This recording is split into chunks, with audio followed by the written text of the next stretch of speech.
Hello, Critverse. It's me, Sven, Community Manager of Crit and Miss and Dungeon Master of Beckoned Blackest Night.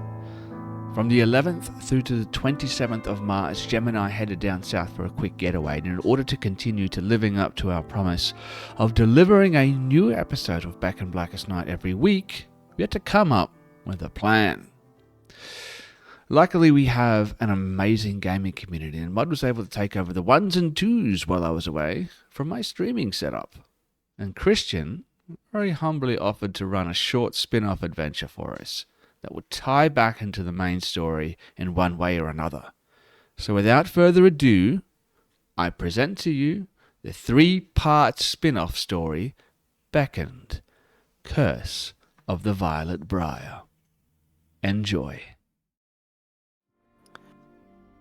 Hello! Hi everyone. We were just talking about goth baddies, doom scrolling on your phone, and hydrolytes and soup, in case anyone else is sick. I hope you've been well. It has been quite a week for at least myself. I hope you've all been having a good week as well. And no, I'm keen for tonight. We are still in the interim of the lovely Sven and Gem traveling and visiting some family members. So they're on Bluetooth and not much device-wise. So we're running through our one-shots. If this is your first time jumping in and you didn't see it last week, definitely go back and watch. Everyone had a great time playing. Sven got to show off a character rather than being the forever DM. And yeah, we're having some fun here running a small little mini-series, a thruple, as we have titled it last week, in the Domains of Dread, Ravenloft, set in the same sort of storyline that I'm playing in, with Sven as the DM in Beckoned Blackest Night, the Curse of Strahd adventure that we're playing through from start to finish at the moment. So, very, very excited, very, very keen. We do have a topic for tonight for discussion. So, before we get stuck into that, does everyone want to say their hellos? 3, 2, 1. Get ready for Good trouble evening. and make it thruple. Just ran. I'm Sven committed. Mine was not a calling out non-committal. in the background. No, I hope you guys are having a good time. I definitely am. I'm excited for tonight. I feel like for the players, what we're going to be doing in tonight's one shot is something that I don't think any of them will have done in D&D before, and so I'm excited for that. I'm hoping to scare them in a different sense, maybe a bit of post-traumatic stress in a friendly way. It'll make sense when we get to it. You're too happy, Christian. It's really I am. This is definitely much more of a fun night. Last week, for those that saw it, Any we night with explored you guys through. is a fun night. Come on. It is. It's always a fun time hanging out with everyone. No, last week we explored through our players who are currently the children of hags, hexbloods. These hexbloods in question are working for a coven known as the Violet Briar on one of the domains of dread, known as Tempest. They are working for the Violet Briar in an attempt to create some sort of a concoction in this cauldron for their mothers, the main 3 hags of the Violet Briar, and this concoction supposedly will cause some sort of a problem for Strahd and some sort of a boon for them. Our players and Sven are still unsure of what that actually is and what the whole goal of the Violet Briar is. The children trying to work it out, but just being the loyal children they are, gathering these ingredients, 3 ingredients from 3 different domains of dread. Last week we explored Har Akir, the desert Saudi Arabian wastelands that worshipped the pharaoh, Ankentop, I think his name was from memory, and the lands that worshipped him, an area where everything was dry and dying, mummified, and the few people trying to survive did the best they could to stay out of Ankentop's wrath as he searched the lands eternally for his soul, which had been separated from his body. Tonight we find ourselves in another domain of dread, but before we get into that, I would like to go over our fun topic for tonight. None of them have been super horror themed, although like last week's one wasn't, but it's because I'm finding ways to use them in the storyline. And so tonight's one is, what is everyone's favorite brand? Getting a bit capitalist for us here, whether it's Nesquik or Prada or whatever it is. If it's a food brand or a clothing brand or Kmart or Target or whatever it is, you guys in the comments can type in your own ones as well, and comment on the stream. But that's going to be our topic for tonight. I would like to know everyone's favorite brands, maybe a little spiel about why, because I have uses for it. So, first, Sven, our lovely dungeon master of old. What's your favorite brand? How dare you call me old? First off the rank, stepping into the dread domain of capitalist consumerism. The worst domain. It's really hard it's a hard question to answer because I'm not really a brand person. I know. I was really interested for you, and I'm happy to start off here because I know that you're very minimalistic, getting to the wilds, in touch with your Viking heritage. So, what is your what do you think you'd pick? Is there a favorite like chainsaw brand that gets in touch with your Viking heritage when you're cutting wood, something like that? No, I'm talking shit. Vikings well known for their chainsaws. Well known for their chainsaws, right? No, I mean, if anyone from Hasbro is watching, big fan of Wizards of the Coast. Please feel free to sponsor us, by the way. No, hey, if that's the Viking thing, I used to love this brand called Grimfrost. Because my masculinity is quite fragile, so I need to bolster it with this idea that I'm a masculine Viking person. I used to buy, and I still do. I pick up some stuff from Grimfrost, and they're actually a really good brand. They have high quality stuff. So what do they sell? Give us an idea of some of the accessories. Anything like sort of like, are we talking clothing or shoes, or is this like decor for the house? A bit of everything, to be absolutely honest with you. They sell some jewelry. They have their own clothing brand. If you've watched any episodes of, was it Game of Thrones or was it Vikings? It was one of the two. Anyway, they supplied cloaks to TV shows because they got like amazing, like really authentic recreations of old stuff. Sort of like a one-stop shop for Viking-themed wares. Yeah, one-stop shop for every bearded white Okay, guy. that's actually badass for my plan. I had beard combs too. Like specific beard. Fantastic. Drinking horns, jewelry. What else? Shoes. Tunics. Yeah, it's not just anyone who is into that sort of thing, but it's good for like reenactments, people who like to cosplay, people who like to do all that kind of stuff. So highly recommend it. They're a really good brand, really good quality. Perfect. And again, I like it. I can work with that a lot. Hasbro, send me an email. And Hasbro. Hasbro is less cool for the idea I have, but yeah, we love you. Down my list, Dan, what is your favorite brand? Well, obviously tabletop audio for all your audio needs. Nicely played. Well played. I don't know. I reckon in my 20s I could have like listed off like 4 or 5 that I'm like, yeah, definitely. Now I'm like older and I don't care as much. Like my answer is probably like Ninja, because I like my blender and air fryer. Like it's like they make a really good pot set that is actually non-stick that I like. So it's like I'm old now. Blenders, air fryers. Okay. And you said they're called Ninja? Yeah. Okay. Yeah, it's the Ninja Foodie is what I have, and it's okay. It's actually quite good. I do recommend it. But I like it. I can work with that. Mod. Up next, our lovely producer for tonight. What is your favorite brand? Is this going to be some sort of like a beer company? Oh, I hadn't even thought of that. Sorry if I threw you off track. Is any of that audio coming through? Yeah. Well, on our side. I checked the stream too, and you're coming through when you did hello. Okay, it's not coming through for you guys, but I have a. I wonder if this will work. Oh, using your voice mod or something like that?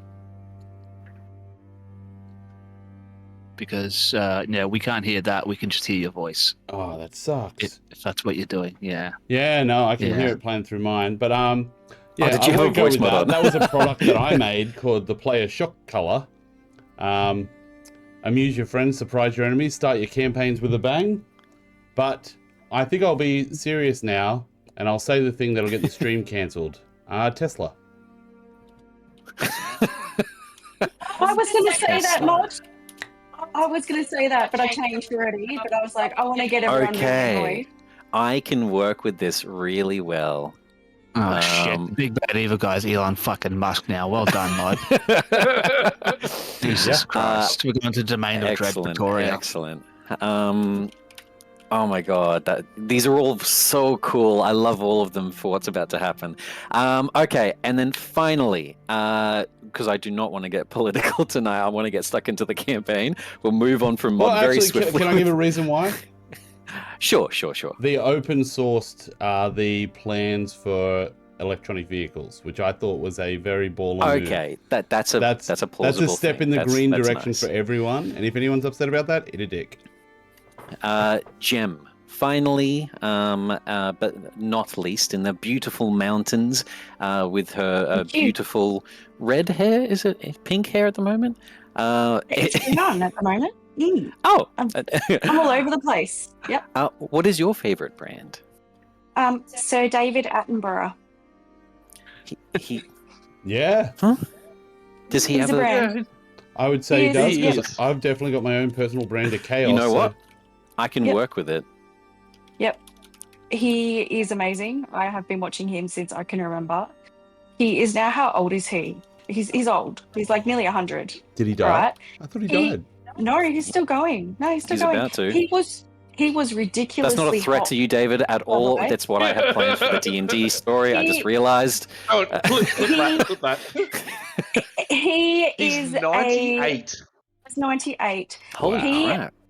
I think he single-handedly has helped the environment more than nearly any other human that's alive at the moment. Him and Jane Yeah. Goodall.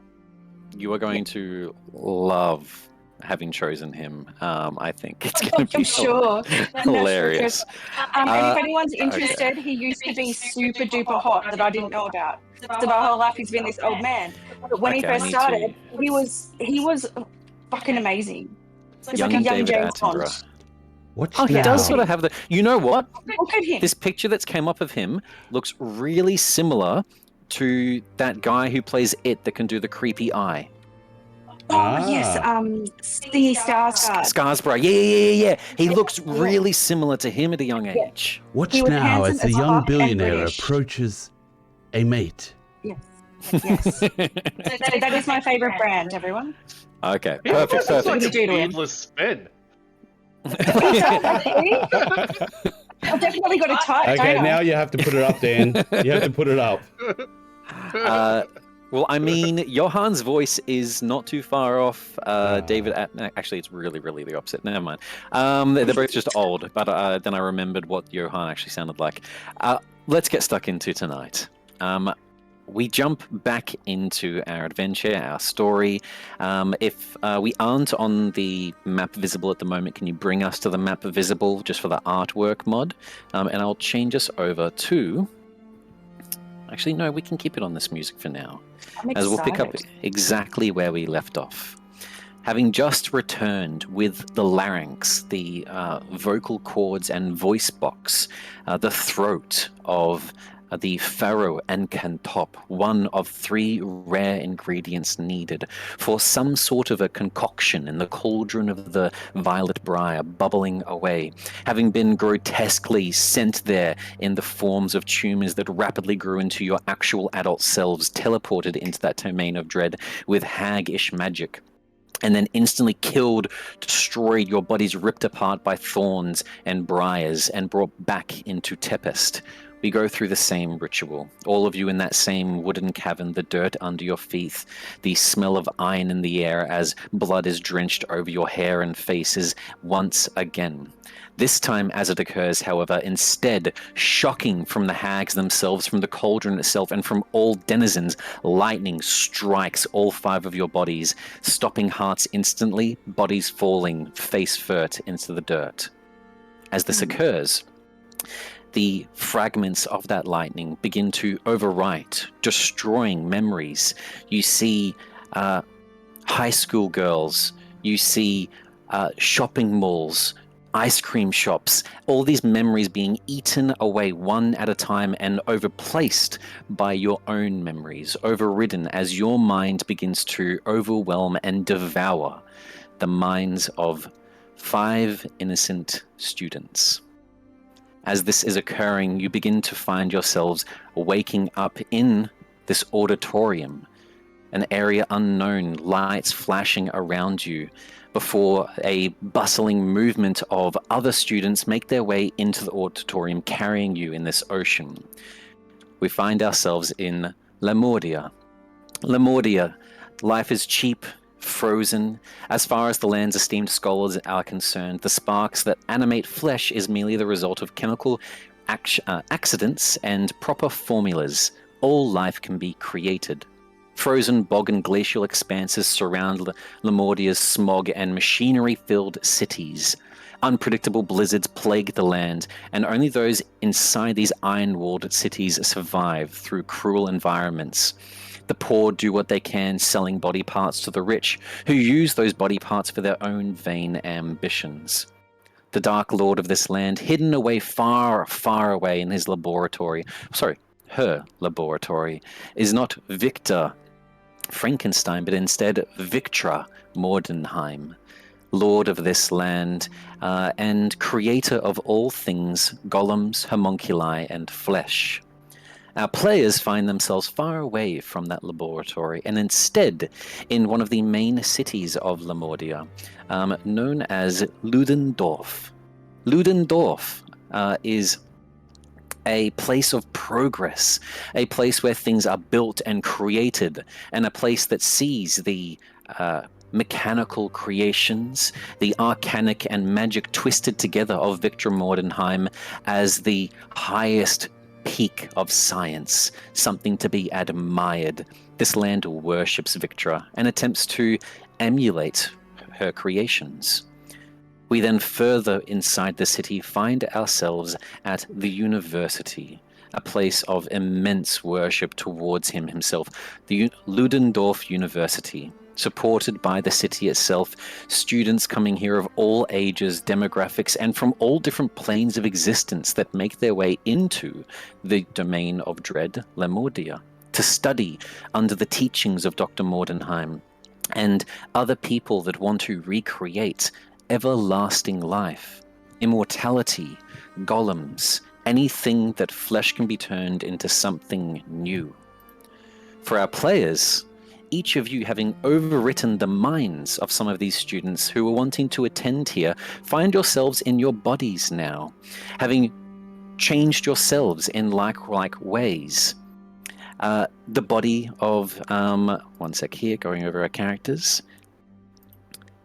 Johann, Sven, you first of all find yourself in a body that has been remade, a beard slashed, the flesh cut away, and instead a beard comb now acting as a moustache, drinking horns capturing noise as your ears, bare rugs covering your flesh as your entire body seems to be remade with Viking-themed wares.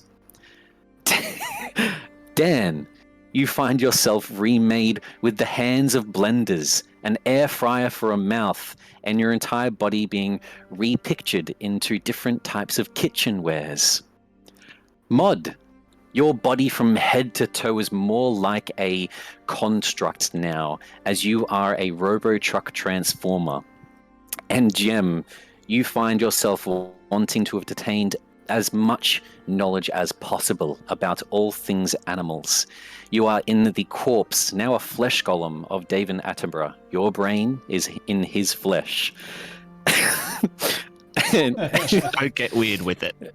and as you four make your way into the university auditorium, stepping amongst other students, Frankenstein macabre decor, the air thick with the scent of ozone, burnt metal, and flesh. The room filled with different laboratory equipment and all of your other school colleagues, mechanical limbs attached to them, preserved body parts in jars, strange alchemical devices that they're carrying at their waists. And a hunched figure at the front of the room begins to clap as everyone finds their seats. And will bring us to, for now, the tutorial room. At the far front of many, many seats, all of you sitting down. Grace's character. Grace said that her favorite thing was the read. What was it? The reading writing hotline. So she is a body made out of many different types of phones and cords and old-fashioned telephones. As all of you sit down, body transmogrified, other students around you, the teacher clapping at the front.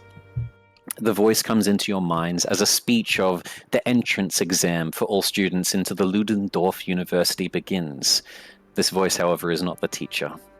In unison, as one, but three separately. Excellent. Well, you've arrived in your destination. This is a bit more of a uniqueness. We could not wholly track down where the next ingredient was. Unfortunately, the mechanisms of Lemordia are unique. Not just magic, but something new we do not recognize. But that is fine. We have heard the rumors and have gathered information through the beetles, flies, and rats that walk amongst the university. They have what we want, and students that get the highest grade in the entrance exam get one request of their choice. Many of which use this as a chance to meet Victor Mordenheim. Others use this to get the one ingredient rarest in the school they want. That is our goal, young children, daughters and sons. We want you to request a banshee's scream.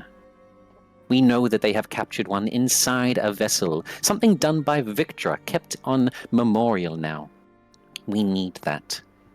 We need Ankantop's larynx to speak a banshee's scream, and once combined with the final ingredient, we will be so close to attaining our true path.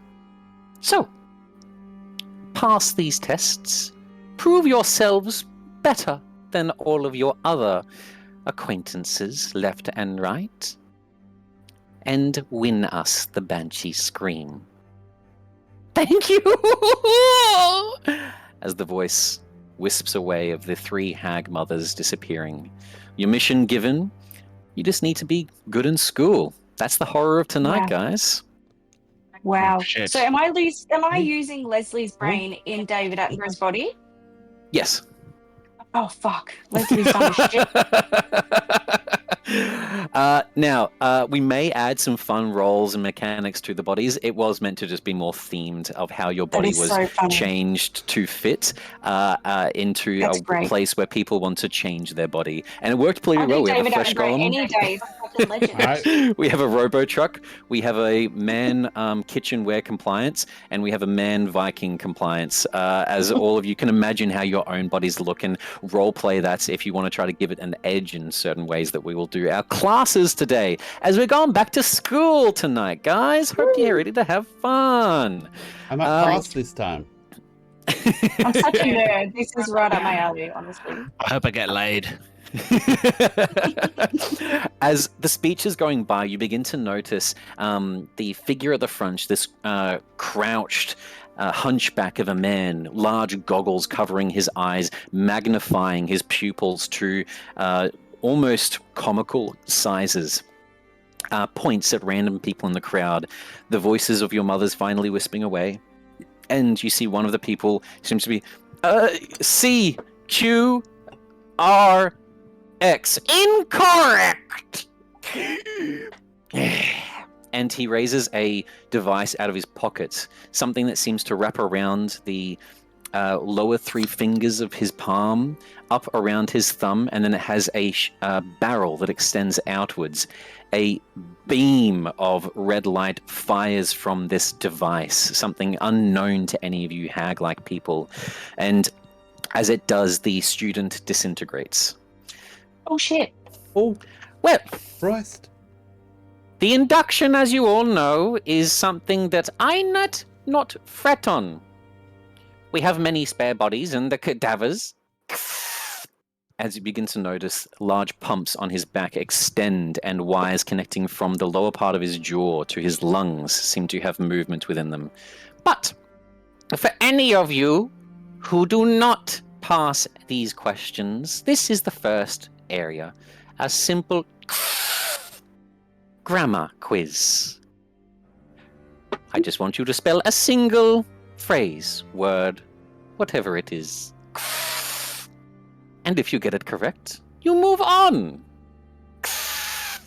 If you get it incorrect, you will die. But we will reconstruct your body and you will be out of the school with no refund. The fingers eventually point across until they go to the first of all of you. As they do, Sven, can you please roll me a d4? Yes, I can roll you a d4. I got a 1. A 1, lovely. Can you please spell for me? Oh, fuck. Electroplasmic. I imagine he asked this question.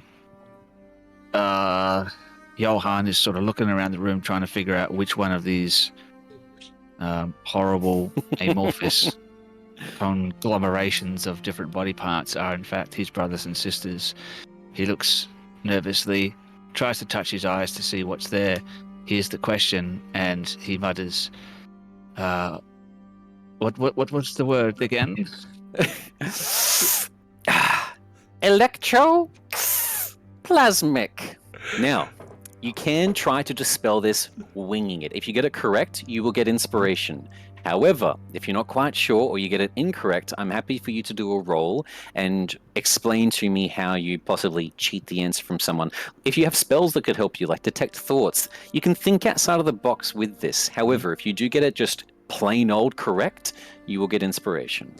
Yeah, so He was I was just going to do a stalling. fun bit where I'd ask him to use electroplasmic in a sentence, but I think I don't have a pen to write down here, but ELECTRO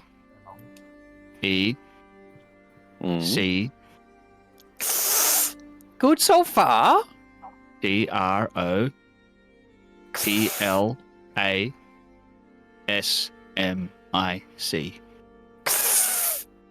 Excellent. And that's how it's done, colleagues. You can take inspiration. A lovely correct there. Electroplasmic. Can I some just tell nice you, Christian, you couldn't hear it because you weren't listening to the microphone, but the reason Sven stalled then was because Gemma just ran across and was doing like cheerleader, like, give it E. Also, some of these are obviously just science questions and we are going to school, so rule of honor, don't cheat. If you get it wrong, it's the fun of the session. No Googling answers. But Definitely. as that goes across the crowd, the next person that it comes to is Vidya. Can you please spell integration? You see the form of what seems to be a bunch of phone cords and telephone cables. You're not sure if it's your sister or not. The fuck this shit! And pulls a weapon out from behind and begins charging down the seats before a gun is fired.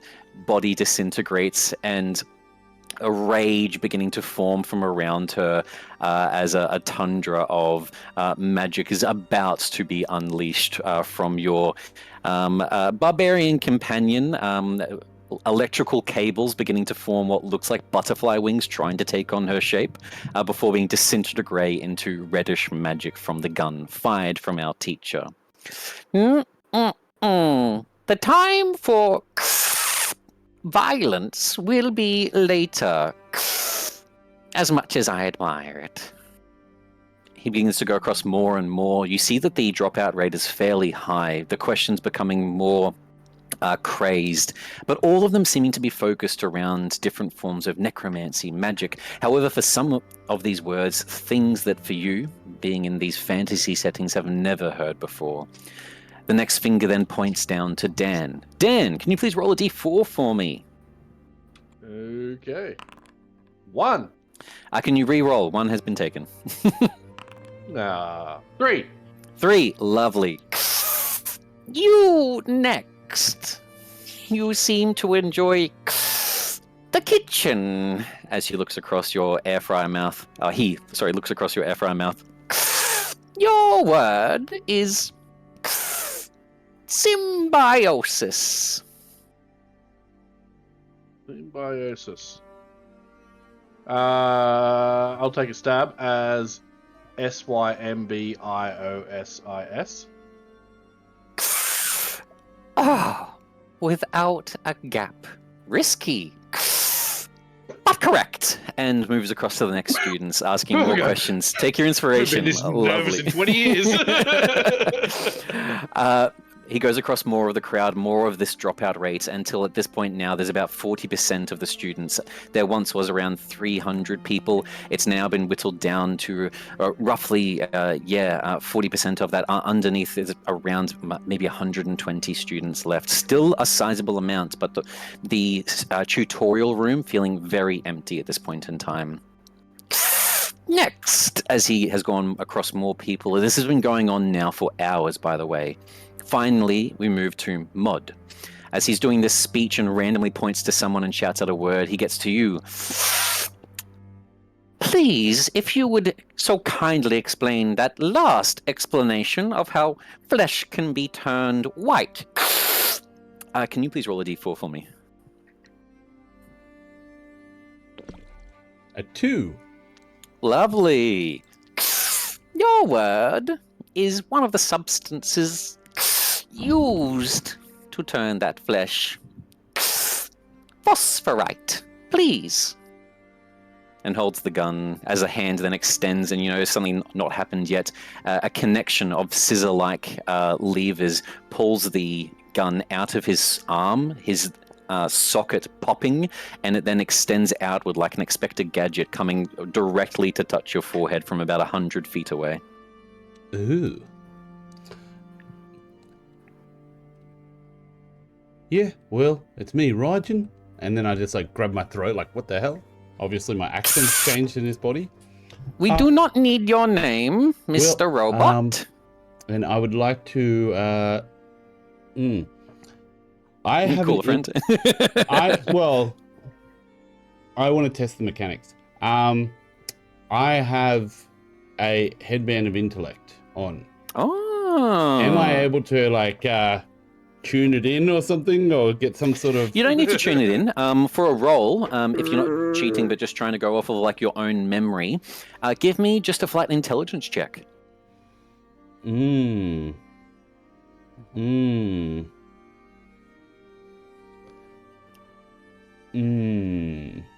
Intelligence. Oh, okay, here we go. Ready?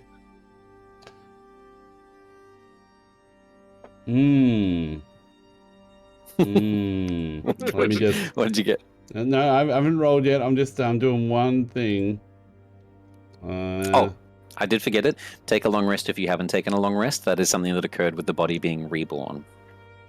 Nice.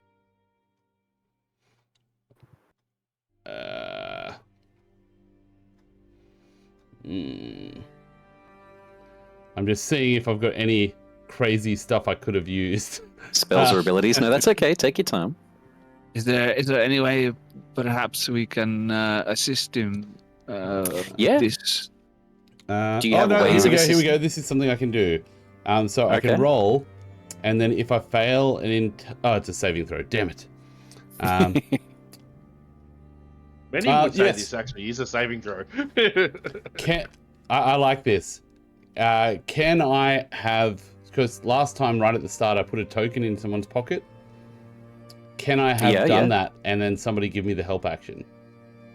Yeah, 100%, 100%. As the haggish magic is still connected, this body being reborn, in one of your very deep furred pockets, you feel a warm thrumming calling your Viking name, Sven, as your hand reaches down and feels the tooth. A mind connection linking between both of you. Yeah, you can roll with advantage. Cool. Here we go. Johan assisting you as you both begin a small, brief conversation about the word phosphorite. Give me an intelligence check with advantage. Oh, just 10. Just 10. 10 was the DC. I just wanted at least a 10. It's just spelling. All right. I'm going to give this a go, though, just for... Yeah. It was phosphorite. Phosphorite. Oh, God, this could be spelled so many ways.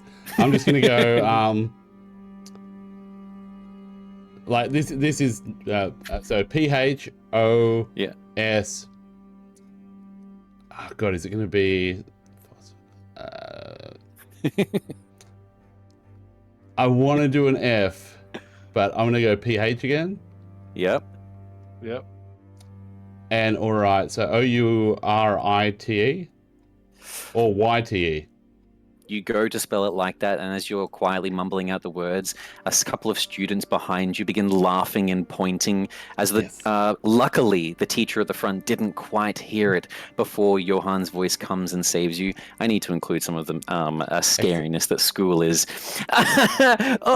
You're pretty dumb, aren't you, Robot Man? Nuts and bolts for your brains. A couple of boys behind you start taunting. As you can see, their face and entire body has just been painted blue, the Blue Men group. Luckily, however, with Johan's help, he manages to guide you.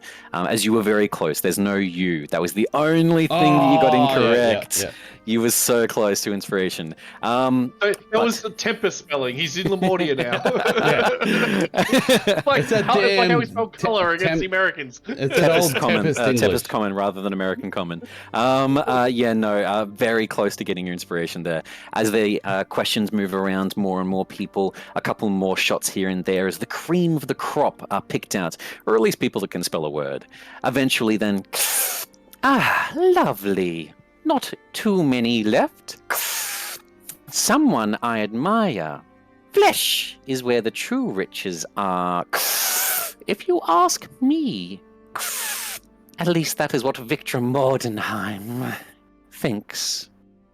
As he seems to shake and shudder a little bit, mentioning her name. Your word, pointing directly towards yourself, Jem. Currently, Leslie, in the flesh of David Attenborough, is oxidation. Oh, I can spell that, but Leslie could not. That's fine. I'm happy for you to do similar to what Mod did. Yeah. A bit of roleplay, trying to figure out how you do it, and then still give it a try to get your inspiration. You can have some fun with it. Well, actually, yeah. What I was thinking was, could I find out whether this professor speaks Yeti? Speaks Yeti? Yes, because Leslie can speak Yeti. Yeti's a language? Look, I'll allow you to start answering it in Yeti if you want. Like, let's say you don't know how to spell the word normally, but you do know how to spell it in the Yeti language. Well, I'm thinking that's something Leslie would know. Yeah, sure. Okay. Spell it normally, but spell it in. We'll role play that it's in Yeti, and we'll see what happens. Okay, so try and spell it like a person. Right. Yes. Just spell it normally first. Oxidation. Oxidation. Excellent, lovely. As these words come out to all your compatriots, I'll pass it to you again. Could you please give me a 7-syllable Wookiee impression quickly as to what this sounds like in Yeti? I'm going to try not to wake up my cousin, her father, and her child.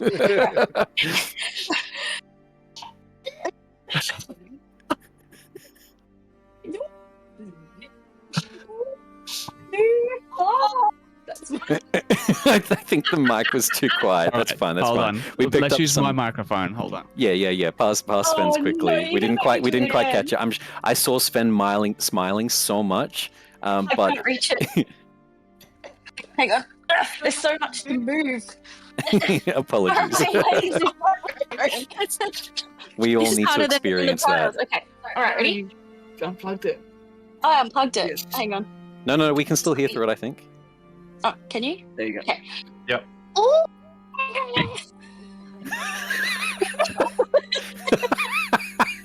Continue.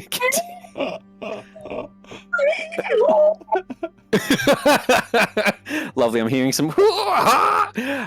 Excellent. That was amazing. Double inspiration. It's the southern Nepalese version of the Yeti language. Perfect. Take your inspiration. Definitely earned. Thank you. I get it every turn anyway. I was just doing that for fun. A moment passes, and your teacher, this man at the front again with that hunchback. Repeat, please. And you see that in front of your seat, a microphone shoots up from a small hole in the floor that suddenly appears. As you repeat the words and the phrase in Yeti, it then goes through the speakers, and then you hear a changing of noises and similar to mod producing as the audio waves begin to morph and change instead then eventually OXIDATION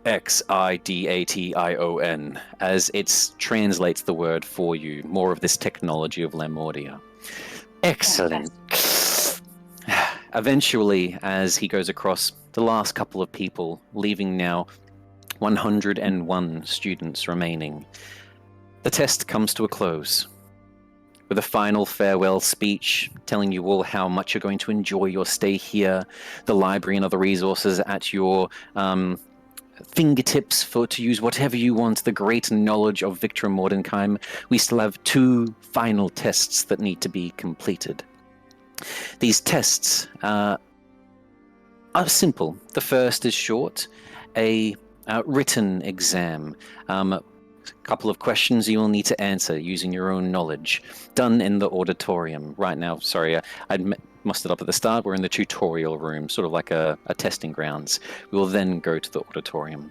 And then the final test, which will be a experiment creation, where you will use ingredients to devise your own creation of a sorts. The students begin making their way through the hallways, nervous, pushing each other one after another. The Blue Man group walk beside you, Mod, and as each of you find each other, oh, it's the dumb man, as they push past you and rub a bit of blue paint on you as their body seems to excrete it almost. Gross. Eventually until you make your way into the auditorium itself, and I'll move us over there.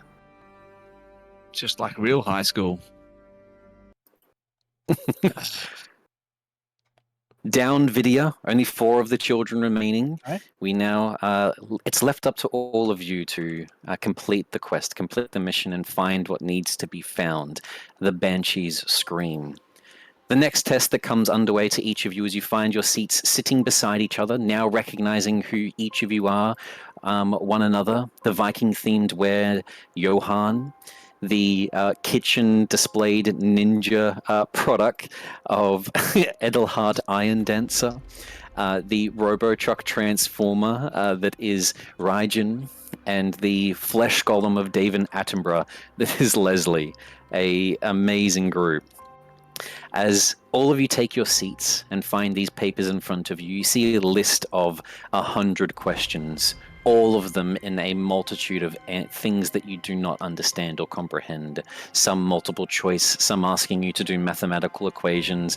You feel that overwhelming sensation of all of this is knowledge that does not exist in a medieval world. How are you meant to know any of these things? Out of all of them, as you're looking over, you recognize 3 questions, some of the words used in them from things from your own mothers, stuff that the hags have used. The others, you may need to just hope that you can work it out with your own intellect and skills, or possibly cheat and get the answers from those around you. Taking the stage front and center, your teacher yet again. Introducing myself today.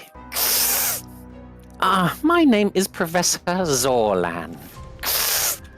We'll be undertaking our second test. Nice and quick, simple. I have things to do. You have the quiz in front of you. You have 1 hour. And a huge sand timer that's behind him begins to tip and turn, and you see that the grains themselves is bone meal, dust of bones ground together as the white sand begins to fall down, tinking to the bottom as it hits the glass. Begin in 3. You see other students beginning to have goggles come down and magic runes begin to inscribe, increasing their own intelligence. Other students you see lift up a hand, and small little mosquitoes begin to fly out, scanning over and landing on nearby desktops of other students as everyone begins to enhance their own abilities or attempt to take the knowledge of others. Dan, want to jump in here? Where's that blue man group? The blue man group is 2 rows down and slightly to the left. They're below you. They can't see you. You can see them. You're up above at the moment. I would like to, the one with the whiny voice, like that of Einan from Dragonheart. I want to look at him, and I want to cast Hex. Hex, lovely. What ability would you like to give disadvantage? I feel like intelligence is the way to go here. Okay, 100% Hex disadvantage. Lovely. You see that many people begin getting ready to fill out their tests. One woman, a couple of rows over from you, does grab your attention as the professor seems to stare in her direction. You, let me assist you if possible. A couple of people sigh, groaning. Oh my god. Sandra always gets help. She's such a slut. Look at her. And you see this woman has her veins and muscles exposed, flesh ripped and teared away from her entire body. And this form of her instead is just the almost inside out of what a human body should look like. Those voices again behind you from seats above. She's always showing so much skin just because she knows the doctor likes it. As you can, she's, oh, thank you, Professor. And she lifts out a bladder and then sort of pads away at her brow at the sweat that's forming and then pops it back into her body. For each of you, our questions are in front. Now, similar to the spelling test, I do have 3 questions here that I'll present to you in a second, multiple choice, and you do have a chance of answering those. Getting them correct, there are 3 questions. Getting them correct will give you a +1 on the skill checks that are about to take place. After that, there are then 2 ways that you can attempt to pass this quiz. These questions, if you get them correct, will just give you a slight boost with those +1s. The first way is if your character has proficiency with either one of these 3, medicine, arcana, or survival. If you have proficiency in one of those 3, you can do a skill check. It means that you have the knowledge of flesh augmentation, necromancy, and the such to have an actual plausible chance of passing this quiz from your own knowledge, your own things that you've learned in your life. Medicine, arcana, survival. You need to have proficiency at least. Expertise is fine. If you do not, then you will need to rely on cheating from others. There is a score depending on what you roll from the dice, and if you cheat from others, we'll work out how you're going to do that. If it's advantage, disadvantage, what roll you're going to use, if it's an attack roll or whatever it may be, we'll work it out in the moment. But for now, I want to see who's getting +1, +2, +3, or +0. I'm going to give the questions to all of you now, and before you give questions, I do cast enhance ability at 4th level, which means I can target 100%. all of it. Actually, look, before the test is sort of given in front of you, let's do prep stuff like that. So we've got Hex on the Blue Man group. We've got Enhance ability on our blended version of Edelhart. No. I upcast it so it's everyone. Okay, Thank you. crap. Lovely. And you're choosing intelligence? Yep. Okay, because obviously that will help medicine and arcana, but survival does not use intelligence, it's wisdom based. So for those that are using survival, they'll have to try to hope that skinning and hunting animals will at least get them through this quiz. But intelligence does cover 2 of the 3, the much better choice. Enhance ability on entire party. Lovely. Okay, anyone else doing any sort of preparations for the study that's about to take place? I'll just ask. Yes. I I'm not sure if I'm my proficiencies on this, but I think my ancestral legacy means that I do have survival. Let me have a quick look for you. So we have Leslie. Yes, you do. You have proficiency in survival with a Okay. +7 in it. Okay, yeah, because I can't see the others. Yep. And then I'm wondering, I do have some reroll features. So just wanted to check. Yeah, but there's nothing I want to Now- do now. Yeah. One thing as well is even if you have proficiency in those skills, I'm happy to work outside of the box. You're still welcome to try to cheat. There will be obviously punishments for that, but it may improve your rolls even if you already have proficiency or expertise in one of those 3 skills. I would like to cheat. I would like to cheat so much. What I is want Johan relive wanting my to high school attempt? days. Well, I want to do a couple of things. A couple of things are going to happen. Yeah. First thing I want to do is I want to have a look around the room, and I want to see if there's anyone here who I believe might be able to see invisibility. Ah. Give me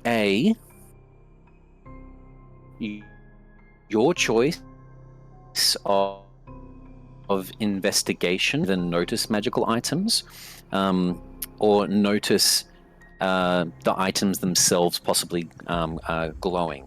Give me one of those 2. Arcana or Yeah, they're both the investigation. same, so I'll just go ahead and roll an Arcana here. Let's find out if I need to use my heroic inspo. I gotta, I'm just gonna use it or lose it. Why not? Let's just see what happens. There we go. 24 on the Arcana check. Whoa! Excellent. Yeah, with a 24, taking a look around the room, you notice that not many people are prepared for that. Not many people have augmented their eyes to see the invisible, but there are a couple. Hoods up with goggles underneath that you can see glow with some sort of a fraction, whether it is minute seeing to help them get advantage on tinkering checks, whether it is to see invisibility. You do spot out of the roughly 101 students here in the auditorium, there's a good dozen, around 12 of the students that have different magical enchantments over eyewears or even their eyes themselves that have been ripped out and replaced with other eyes through body modifications. There's a very high chance that some of them can see invisibility, which makes sense. These people would be wanting to study the occult, the dead, ghosts, things that can turn invisible. Invisibility will still help you, but you'll still need to make stealth checks to pass by those people. Okay. Let's just give it a go here. So Johan mutters to himself under his breath. He says, "The blasphemy of science cannot see what is in a man's soul." And he pulls out whatever writing or drawing instrument that he may have on his desk, I'm assuming, maybe. And he starts sketching on whatever piece of paper that he has available to him. And as he's doing that, that acts as the semantic component for his casting the mislead spell, because it's semantic only. Yes. Yeah. I love it. Look, give me. Everyone else here is doing the same thing. All the other students are doing stealth checks and hiding this. Give me a spell casting check to cast this unseen. So whatever your spell attack roll is, give me a roll for that to cast this spell with that semantic. I really like the use there. Look, I like it so much. Roll with advantage. So as you roll begin spell to check. write your name on the papers, your name at the top of the paper sheet, as the use of casting this spell.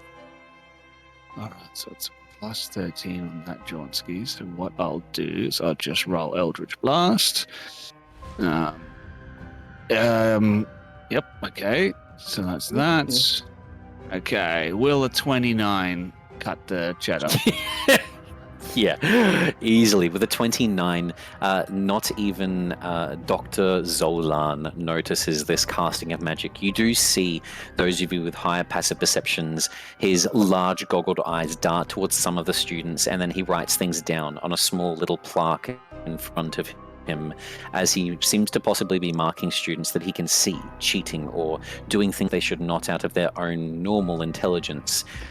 He wants people, obviously, from what you can see here in this test, the way that it's working with so many people augmenting themselves, to be able to do it with perfection, unseen, as if it is part of their own being. They're meant to have this knowledge. It's born into them, even if the place it was born was another body that it's been now ripped out of. And Johan, you're one of the prodigies of this room that goes completely unseen. Yeah, the interesting thing about this spell is what it does is it actually makes an illusory double of myself, and I immediately go invisible. So the illusory double will stay seeming is seated and a look high like it's level doing the invisibility. work. So there'll still be a Johan completing the test, as far as he's aware. Excellent. Question, Perfect. can I ask something? Yes. Could I create a eerie token and throw it at someone? Are you ripping out, one of cheat? David Attenborough's teeth? Yeah, I was thinking, like, he's got such a beautiful smile. So I'd probably try and rip off a nip because you can't really see it unless he's a weirdo. Lovely. Right. You rip off one of David Attenborough's nipples. Yeah, and then I'm going to throw it at who's the smartest in the group? Oh, look. Dan, we're talking about in-game. We're talking about in-game. Okay, sorry, but yeah. Look, it would probably, honestly, still be Edelhart. Edelhart was very capable before. And you notice, compared to all of your compatriots, Johan casting magic, other people doing other things, preparing, you notice that Edelhart at the moment has almost done nothing, picking up the pen, and even in this kitchenware form, you see the pompous arrogance of the rich boy, Edelhart. All right. So I'm going to throw a nip at him. He's not street smart. Yeah. This is Edelhart's jam, which is really just irking all the rest of you. Well, it's not Leslie, so I'm going to discreetly throw David Attenborough's nipple at Edelhart. And sorry. He's a sentence I never thought I would ever hear. I never thought I'd say that. But I did. So it's gonna Lovely. and then Leslie's going to be like, and I don't know what you can do, but Leslie's hacking it because he's not very smart. Sorry. Give me a athletics check for how well you baseball this nipple at the desk. All right. Yeah, let's have a look. Athletics. I have a +12 at advantage, so that might be okay. Hang on, before we roll. Can I roll it again? Oh, yep. I was just going to say, before you roll, was the nipple erect at the moment you threw it, or soft? Because it might make a difference in accuracy. Acting as like a frisbee. No, it was sort of. It was like it was. It is cold in Lemordia, I will say that. Yeah, it was sort of because it has the blood and the gore still. It's kind of sticky. So it's like lovely. you know those little things we had, those little arrows when we were kids and we'd shoot them, and they'd have little suction cups. It's basically that. I love that we're getting into the body horror of it really suits hag followers as you rip off your own nipple from your corpse like body of David Attenborough. Give me the advantage roll. What's the second one? I got a 16? 16 twice. 16, okay. 16. No problem. A 16 is enough to land it on your... Okay, good. Because I do have a... No, that's fine. It does get it onto the desk. However, it is obviously noticed by Edelhart. You see a nipple bounce and a small little trail of blood as it skips across your desk a couple beats before landing just in front of your papers.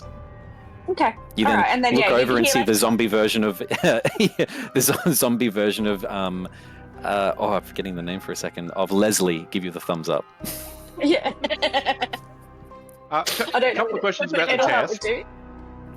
Yes. One, would I actually help my fellow compadre cheat? Or is this a solo thing? No. Up to you. You can help them cheat with your own answers. If you're getting them correct rather than cheating off of others, I'm more than happy for you to think outside of the box and even just sleight of hand whisper to them, but try to give them advantages and stuff on checks as well. So it's not like a one person wins this sort of thing. It's a no. It's a pass fail sort of. Okay, so then I wouldn't mind about the nipple. And two, how hard do we think this test is going to be? Taking a look at it, you're confident. It honestly doesn't look like it's that complicated. This is the induction test, and some of the words you were being given to spell earlier weren't too complicated as well. They were It all definitely hard. wants people that have had the knowledge of our world, the knowledge of Lemordia. People that come from the Sword Coast would fail this test, but people that have knowledge of electricity and things such as that would probably pass. However, they do get into some scientific questions. If you want, I can give you guys the very first question as a test to sort of show you what I mean. Okay, I'm in. Okay. Awesome. So we have 3 of them, like I mentioned. All 3 of these are multiple choice, so you do have a random chance of getting it correct, like D&D. However, if you get it wrong, that's fine. Honest of rule, please. And if you get it correct, you get a +1 to whatever roll we eventually do at the end of this to decide what you grade out of the 100 questions. I've got some calculations here on, depending on what you roll, will be your grade from F to A+. So, the first question we have to give you a bit of an edge, a bit of a bonus, some of the things that you recognize from your own background, is the following. Which biological component is most commonly used in bioengineering synthetic organs and tissues? So obviously this would be used with areas like the army or hospitals, but what biological component is most commonly used in bioengineering to create synthetic organs and tissues? I will pop that in the Beckoned Blackest Night private chat, and I will then pop in our 4 options that we have, which is A, collagen, B, keratin, 3, elastin, and D, myosin. 4 different types of biological components, and these are all real life scientific things. One of these is used in synthetic organs and synthetic tissues in sort of replacements for people with lost limbs and such as that, people that have come back from war-torn countries to help those limbs grow. I'll give you guys a moment, and these aren't things that we'll cheat on. This is just if you get it, you get a +1 to the roll, showing off some out-of-game knowledge, having a bit of fun with it. Okay. So do I write back or do I? Yeah, what I'll get you guys to do is something unique, probably, because I don't want to like have the chance of cheating, so to say. So in the private chat of Discord, or writing down on a piece of paper, or writing in Foundry, somewhere where you can prep the answer to then send in a moment. I can see mod, perfect, 100% like that. Yeah. That way we can get all the answers at once. So, on the count of 3, I'll get you to send those answers. Oh, 3, hang on. You said on 2, paper. How am I going to send that? Wait. Sneaky. You can just show the paper in a second. But we had A to D, A, collagen, B, keratin, C, elastin, and D, myosin. You guys watching the stream as well, you're welcome to guess. Have a bit of fun with some science here. Which biological component is most commonly used in the bioengineering to create synthetic organs and tissues? I will go through our answers. I'm going to type in Twitch chat. Foundry, I can see we have Edelhart putting in D, myosin. Gem putting in A, collagen. Sven, where is your answer? Sorry, I'm still trying to figure out how I can do this on my phone while not. That's okay. Let me try and...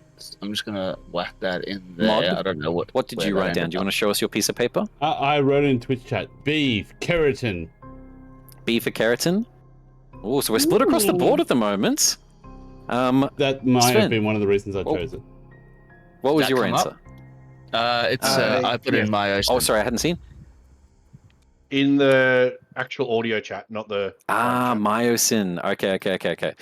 So myosin, which was D.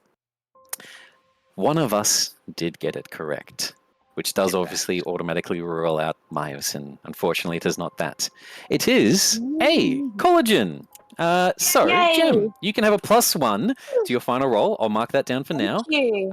So we've got a +1 on I was very unsure of that answer. Leslie? I don't know any of these. I googled all of them, so None of you. I'm not better than any of you. I'm just making myself feel like it, as a true teacher would. Those the questions. They're of that sort of a difficulty for Edelhart to know. Things around reconstructing tissue, moving a brain into another body, transfusion of blood, things such as that. Things that honestly you might know a bit of, but they're even then out of your grasp. Just to give you an idea of how the grading will work at the end. Okay. If everyone's happy, though, I'm happy to do the 2 other test questions to give you a plus bonus, and then we'll get into the actual test itself, the rolls. Yeah, sure. Could I, by any chance, just decide in my head what it is and just tell you at the end what it is? If that's easier for you, that's fine. That's fine. I trust you, to be honest. That's I'm more not than going fine. to change it based on what everyone else says. Yeah. Yeah. Okay, perfect. Well, the next question that we have, same thing. I'll put in the public chat. Those of you at home watching, you can answer as well. I'm going to create a poll in Twitch. So let me pop it in for you, and then I'll read it out so you can copy and paste it. Yeah, I'll have to get it. There we go. In my... So, we have the next question. In the process of grafting an organ onto a host body, which factor most significantly influences the success of integration? So this is when people are getting a transplant of an organ, something done quite frequently in hospitals. If you need to get a replacement from someone, a donor heart, a donor organ of some drastic situation. What of these 4 things influence the success of that integration? A, blood type compatibility. B, so this is what's the most significant. A, blood type compatibility. B, tissue viability and cell signaling. C, the presence of donor antibodies. And D, the age of the donor organ. So to break them down a little bit, I am still kind of learning this myself. Blood type compatibility, obviously if they have the same blood types. B, tissue viability and cell signaling. So that's how fresh and healthy the organ is that's being donated. C, the presence of donor antibodies. So this would be grabbing different parts of the donor's body, such as blood, maybe marrow, things like that, and integrating into the person's body as well, the donee, the person receiving it. That way they're more susceptible to that person's DNA sequence, things like such as that, which is known to work. And D, the age of the donor organ, if they're similar in ages, if it's young and healthy, stuff such as that. Out of those options, which is the most significant in a successful integration of organ grafting? the Twitch poll is up for people that want to have a go. All right, Excellent. do I put my answer in? Yeah, well, I'll give you guys a couple seconds to decide, have a think about it. Because like you said, all these ones, as Leslie's pondering it, Jem, all these ones are somewhat correct answers, but one of them is the most. With that being said, I think that's fine. So, yeah, we'll give our answers. Let's do it in, same as before, type wherever you're typing it, write it down, get ready to just blurt it out. In a second, though, you don't have to just scream it, Sven. I'll tell you to give me the answer in a second. But for those that are writing them, can I please get your answers in 3, 2, 1? And Sven, A, B, D, or C, which did you choose? A B. B, tissue viability and cell signaling. So we get that from Johan. We then get B, tissue viability as well from Edelhart. We get the presence of donor antibodies coming from Leslie, and we get blood type compatibility coming from Rajan.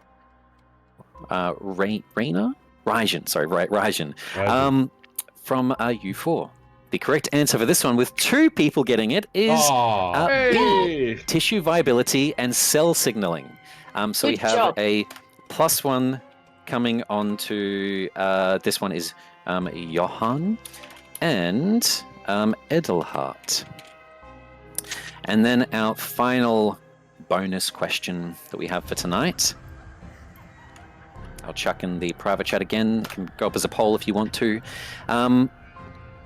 What is the biological concept that explains the cellular regeneration that would be required to repair or integrate mechanical body parts? So when someone gets a prosthetic of a metal leg replacing it, what is the biological concept that is known for the cellular regeneration to try to attach to that and begin to understand that the limb's there, that it can work properly? We have apoptosis. I don't know many of these. Stem cell differentiation, hyperplasia, and necrosis. So we have our 4 ones. I'll give a couple of seconds to read that out again for you guys watching from home, because that is a mouthful. What is the biological concept? So a theory of sorts, or like a concept, like the laws of gravity. What is the biological concept that explains the cellular regeneration, so your body healing, that is required to repair or integrate mechanical body parts? So when you're getting a prosthetic limb that is in, prosthetic limb of some sort of like metal. Okay. Answers in 3, 2, 1. Sven, what did you pick? Oh, I have literally no idea, so I'm going to go with A, hypothesis. Neither do I for this one. Johan didn't check the room. He's just over Edelhart's shoulder. Let me just check as well. So we have... I just quickly need to... I lost it on my side as well. What I love to imagine Twitch here chat is has because lost faith in me. there's an illusory double of Johan still sitting in the chair. So Johan can walk around the room and then go and sit inside his illusory double and write down the answers. Right. Okay, so we have one with A on apoptosis. We have Sven, yours was A as well? Yes, Yep. correct. We have one with C with hyperplasia, and we have one with D with necrosis.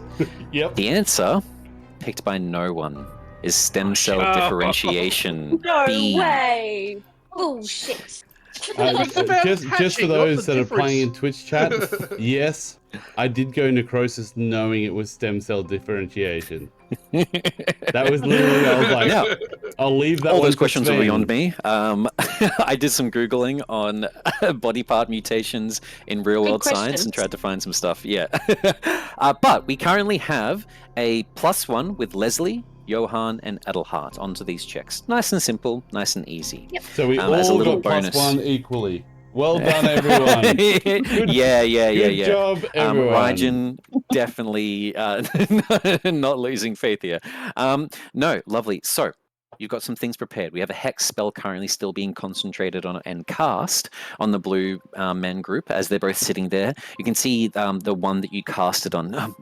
Man, let me look at your paper. These questions are so hard. I don't know what's wrong. I feel flustered and confused. Just let me look. And you see his friend beside him. No, piss off. And slaps his elbow, and blue paint goes across the table that they're both working on. We have enhance ability cast on the entire group, currently being concentrated on by Edelhart. A bit of pity from him. Maybe these plebeians need a bit of help. Maybe they can't do it from their own intelligence. Man, not even just from last session and my own like interpretations of how you're doing this, but by how you're role playing as well. Edelhart Iron Dance is a dick. In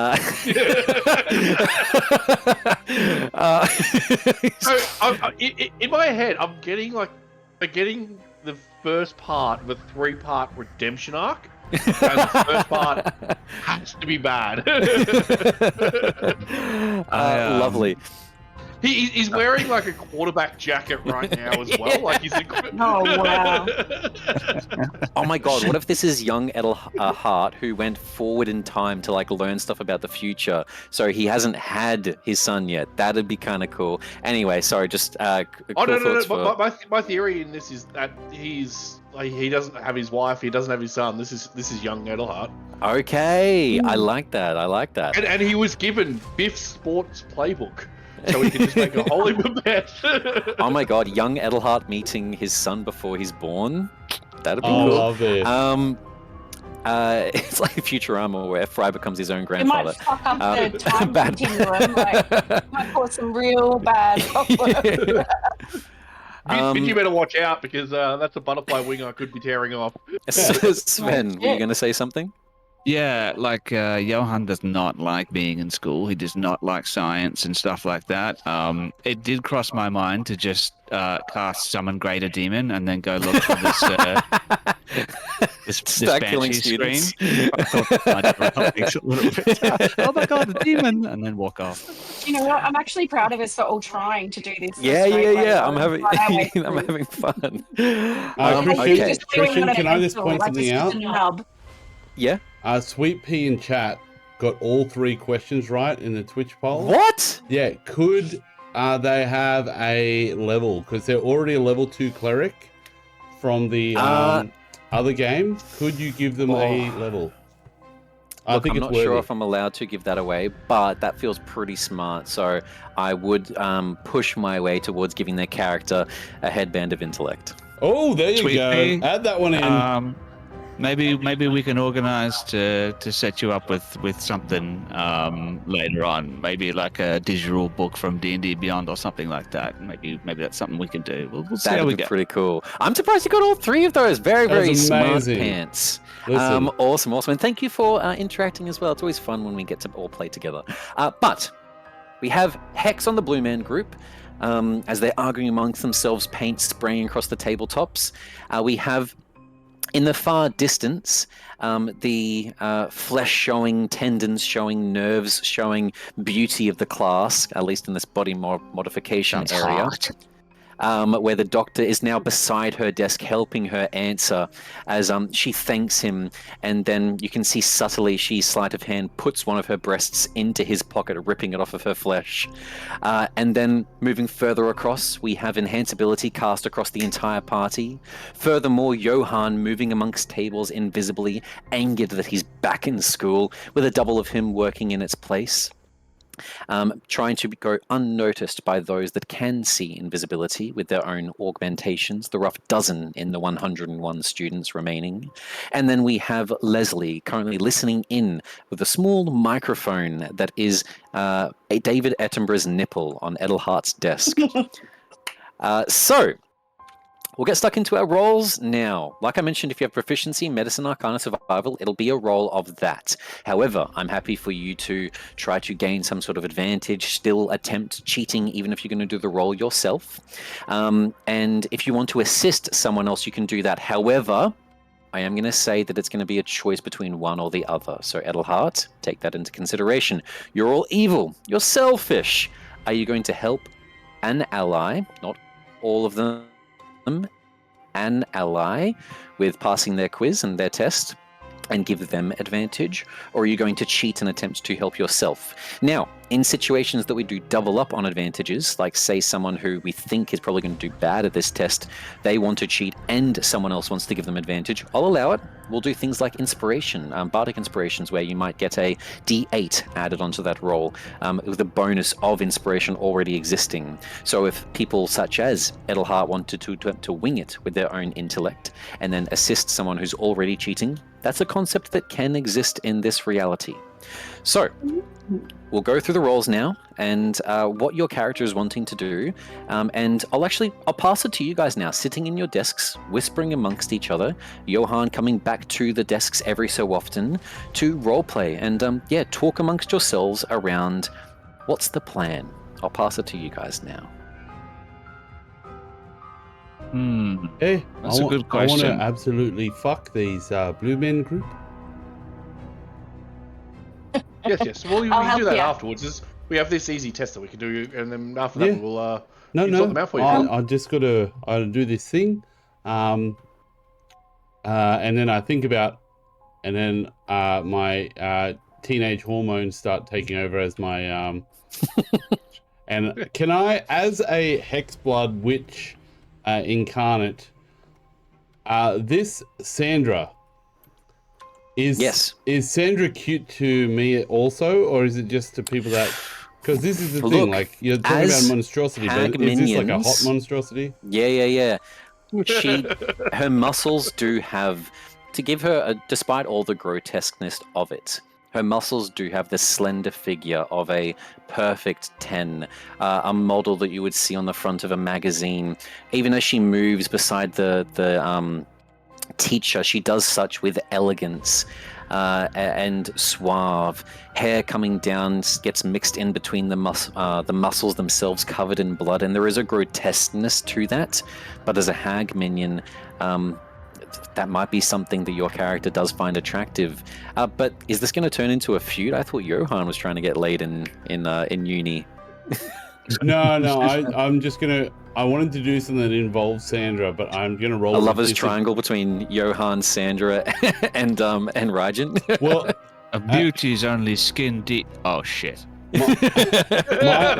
my thing I'd like to do is done sort of right at the end of the test, so I'll let everyone else go first, and then I'll see how much shit I can get away with at the end, if that's cool. Okay, Well, 100%.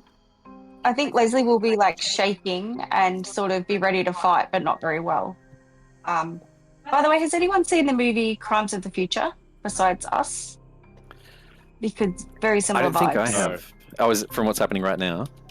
Yeah. It's Give Viggo me Minority Mortenstein. Report. It was called something different in Australia. It's Tom Cruise. Crimes of the Future. The No, pictures look. it's got Viggo Mortenstein, Kristen Stewart. You're thinking Minority Report, Very, are very you, good. bud?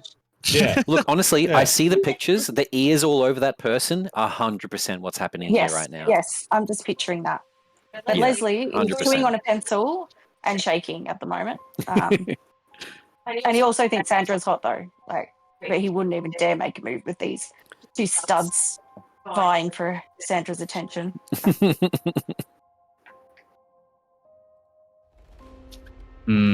Yes, well, Johan isn't overly interested in sort of sharing his answers with the rest of the group. He's been look behind the screen here. He's been looking for an opportunity to advance himself in the eyes of the Violet Briar, especially if it means he gets a leg up against Edelhart. No, look, 100% right now. And to even help you with this this thought process, there's a lot of reason for Johan to want to do this. You're already riding on a high. Edelhart's intelligent. Many people figured some things out. Even Vidya somehow worked out the puzzle. But you're the one that grabbed the larynx. You're the one that got it. If you can do well in these other two tests, you could be the favorite child of the entire coven. I can see what is beyond the flesh. I see your soul is a difference than the others. You are not like us. Not really, Mr. Edelhart, he says to himself while in his invisibility. And he is this is just monologue of like staring Edelhart down. That was our first invisibly. soliloquy in game. Maybe even his illusory double is the one muttering it as he just silently watches on from a corner of the room. He's just going to keep his eyes open for any opportunity to get a leg up here, even if it means switching papers. So you already have advantage from the enhanceability, but this will, any sort of cheating done will be like I mentioned. That's actually one thing I didn't consider. All of you already have advantage. So any help actions or cheating actions for yourself will simply give you other dices depending on how successful those rolls are. Can I ask Christian, do these Yes. count as turns? Because I get heroic inspiration with every turn. You get heroic inspiration when in combat. If you want to fight your God damn test, you can try to explain that to me. Leslie's fighting to survive, and he's also fighting his blood loss from the hit. So, like, he is fighting at the moment. I get it. I respect that. Leslie will be important for the final test, gathering the ingredients. I'm not going to take that away from you, but everyone has their time to shine, and this is Edelhart's, unfortunately. This is great. Edelhart, even though I hate you as a character. Lovely. Well, we know, and that's the sort of information I want to get before we start doing these rolls. We know that Johan now is going to attempt to help himself. Moving around, as you're all still talking to each other, role-playing, what are other people's plans? Who's helping themselves, and who's helping others? Let's come to a decision for that. Okay. I am screwing over the Blue Man group and helping myself. Perfect. Leslie's desperate for help, not really expecting it, but he just keeps bleeding through the nipple to Okay. Edelhart. No problem. So helping Not yourself. expecting anything to come back, but yeah. Can we Well- call the Blue Man Group Eiffel 99? Just for your metagaming knowledge, Dan, Leslie will still gain bonuses from cheating from you. It's up to you if you want to then even like steroid those bonuses through another level if you want to help, or if you want to also do some sort of cheating, because you have a lot of magic at your fingertips as well, and Edelhart is Can I pretty ask? Yeah, self-entitled. can I ask? How is everyone planning to cheat? They don't need to tell me how, but like, how the hell would you cheat in this? Like, as in mechanics wise, Naruto style. it doesn't make sense to me. Like, I suppose because I'm not a magic caster, it probably feels very different. One example, just to give you one, is finding someone that looks like they're doing really well on the test, filling the paper out quickly, and maybe detect thoughts in their brain. Oh, see, yeah, magic, good stuff. Yep, cool. All right. You're unfortunately stuck with just your nipple, trying to use it as an earpiece. Trying to use my bloody nip. And people have gotten very far with their nipples. Don't worry. Yeah, true. Honestly, I like the creativity of it. Okay, we have 3 people. Only Edelhart, hags. the wild card. So he is passive to Leslie's cheating. He won't do anything to stop it, but he won't do anything to help it. Okay, so you're not going to like push the nipple off the table. No. Stick it down your pants. Listen to this. That's a celebration. And then also, he doesn't feel like he needs to cheat. He thinks he's too... I love it, but hate it at the same time. He's too cocky. He's like, what are they even going to ask? I've got this. Excellent. I love the character development. Look, I don't know if have you used inspiration? I haven't. No. Oh, I would have given it for that. Look, just for cockiness, I'll give you a D4. Just because I do want you to try to do it yourself and like have that out of game experience of having earned it. But I love the roleplay, so still at least take a D4. I want to give you something. Okay. So D4 for that. And what we'll do now is we'll do these rolls in 2. We'll do 1 roll for the cheating, see how successful it is, and then that will accrue some sort of a bonus onto the then test roll, medicine, arcana, survival, etc. So we'll go around. Johan first. You're already invisible. Is this our main method? Is you're sort of slinking among tables and gathering information? Yes. Okay, 100%. Give me, with advantage, a stealth check, please. Stealth check. All right, where are you, stealth? There they are. Okay. Ooh. Okay, so I'm going to do a flat roll here because apparently I have disadvantage on stealth. Oh, no. Fuck that. Do it with advantage. Like that? All right. Okay. Yeah, we're not.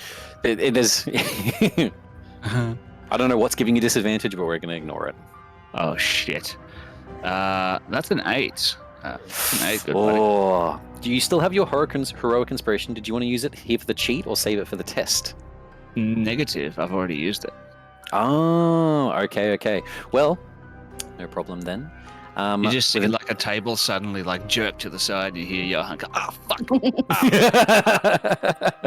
As you bump into that table, the person that is at it looks up at you, and you see that it's one of the students with the eyes.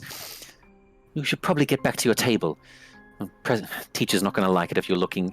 As you can see, one eye's looking at you. The other eye, however, you can see is like zoomed down and looking a couple rows in front, as they're also cheating. So they're not going to throw you under the bus because they'd get in trouble too. What I will give you, what did you get? An 8, you said in total? Yes. Yeah, you don't get shit. With an 8. You still have your +1 from the prior questions and the advantage from enhanceability. So we'll see how you do. You might still have a really good roll with one of those proficiencies. I'm not sure what your bonuses are. But going around, we then have, along my chat here, Edelhart. Edelhart up next. You're not doing any cheating. We're going to move across as you simply grab your quill, dip it in the ink, and begin placing it on the paper as art occurs. The next person we move over to is down the list, Rygen. In your Tesla robo truck body from head to toe, we already know that you're trying to mess up the blue heart people, and I'll give you one of two options. You're already hexing them. They're already going to have a bad effect from that and be doing worse. You already see it taking effect. You can double down on that and fuck with that blue heart guy even more as your cheat check, or you can try to give yourself a bonus. What I'd like to, I'm just going to pitch a scenario to you. You tell me whether it's possible and whether I can do it. Yeah. You know me, I like to fuck around. So what I'd very much like to do is I have a token on our good friend Sven, who is walking around, and that gives me remote viewing. Yes. So as he's walking around and even though he's invisible, I've got remote viewing. I'd like to see a few people's tests and how they're doing, and I want to get a good idea, like hopefully seeing Edelhart's test, how that's going. And my idea is I would like to work out where the good tests are and bad tests. I have an ability. See, this is some level 20 fuckery. And this is what I want to do. Time. So you stop me when I've gone too far, because it's a test. You tell me. Okay. Yeah. Okay, I would like to use... So I've got all these things like improved shadow step, all this sort of fun shadow business where I can move through shadows and step through shadows. Yes. As a cloak of shadows, as a magic action, while entirely within dim or darkness, you can spend 3 focus points to shroud yourself in shadows for 1 minute until you have the incapacitated condition, or you end your turn in a bright light while shrouded by these shadows.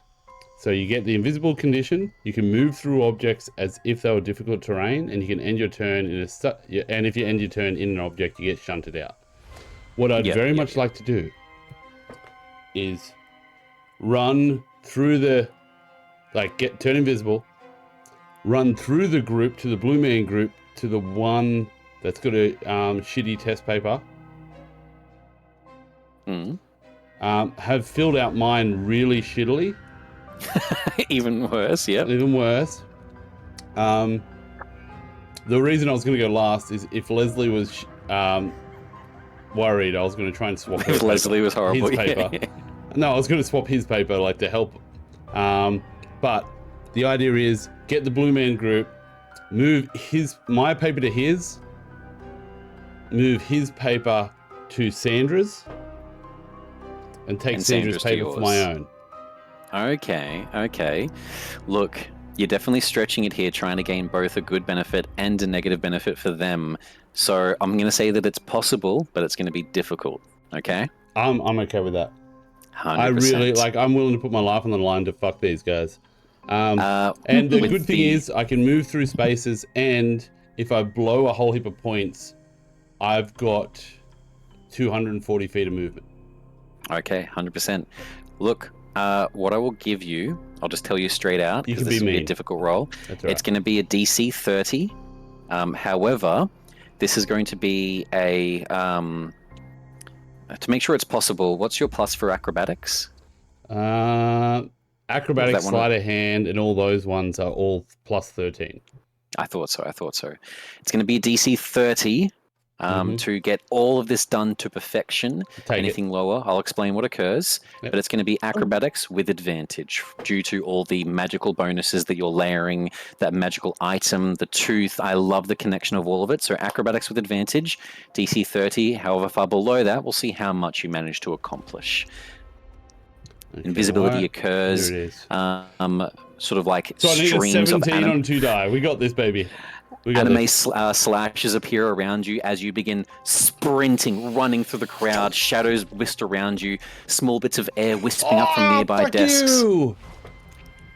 What did you get? 13 plus 13, so 26.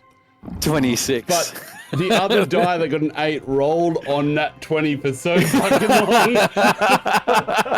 I was like, yeah! A 26 is still close. As you're sprinting amongst the crowd, getting everything done, you replace your horrible paper with that of the Blue Man's group. You run up and place your paper on Sandra's desk. And as you're running back to yours, you lose it for a brief second. Quickly running back, a bunch of wind knocks up from the sharp turn of yours, and you grab a random piece of paper from someone else's table. DM, for yours, I have to minus 5 from that. Minus 5 from what? Actually, hang on. I was going to roll to see because I said if Sandra's cute to me, I was going to roll with disadvantage. Oh, don't worry about the minus 5. As you're running away from her, that knocking up of wind, turning back around, you dart back, trying to grab the piece of paper from a couple of other tables. As people are like, "What's going on?" The teacher from the front desk, "Who's doing things? I can tell that there's no good up here." As his eyes begin to adjust and zoom in on the center tables where this is occurring, you quickly make it back to your desk with a random piece of paper in the center of all of them. What I'm going to get you to do is I have the options from A+ to F of 1, 2, 3, 4, 5, 6. Hell yeah. You're not going to get the chance to do a skill check to pass the test. No, that's right. You're going to roll me a D6 and see Love it. what paper you picked. Perfect. And then we'll do everyone else's tests. Do you want me to wait? Or do it now? No, do it right now, please. Okay. I 3. 3. Okay. Yeah, that's not too bad. Okay, a 3. Moving across, we've done the cheats for 2 people, and we go to our final one now. Leslie, listening in on Edelhart.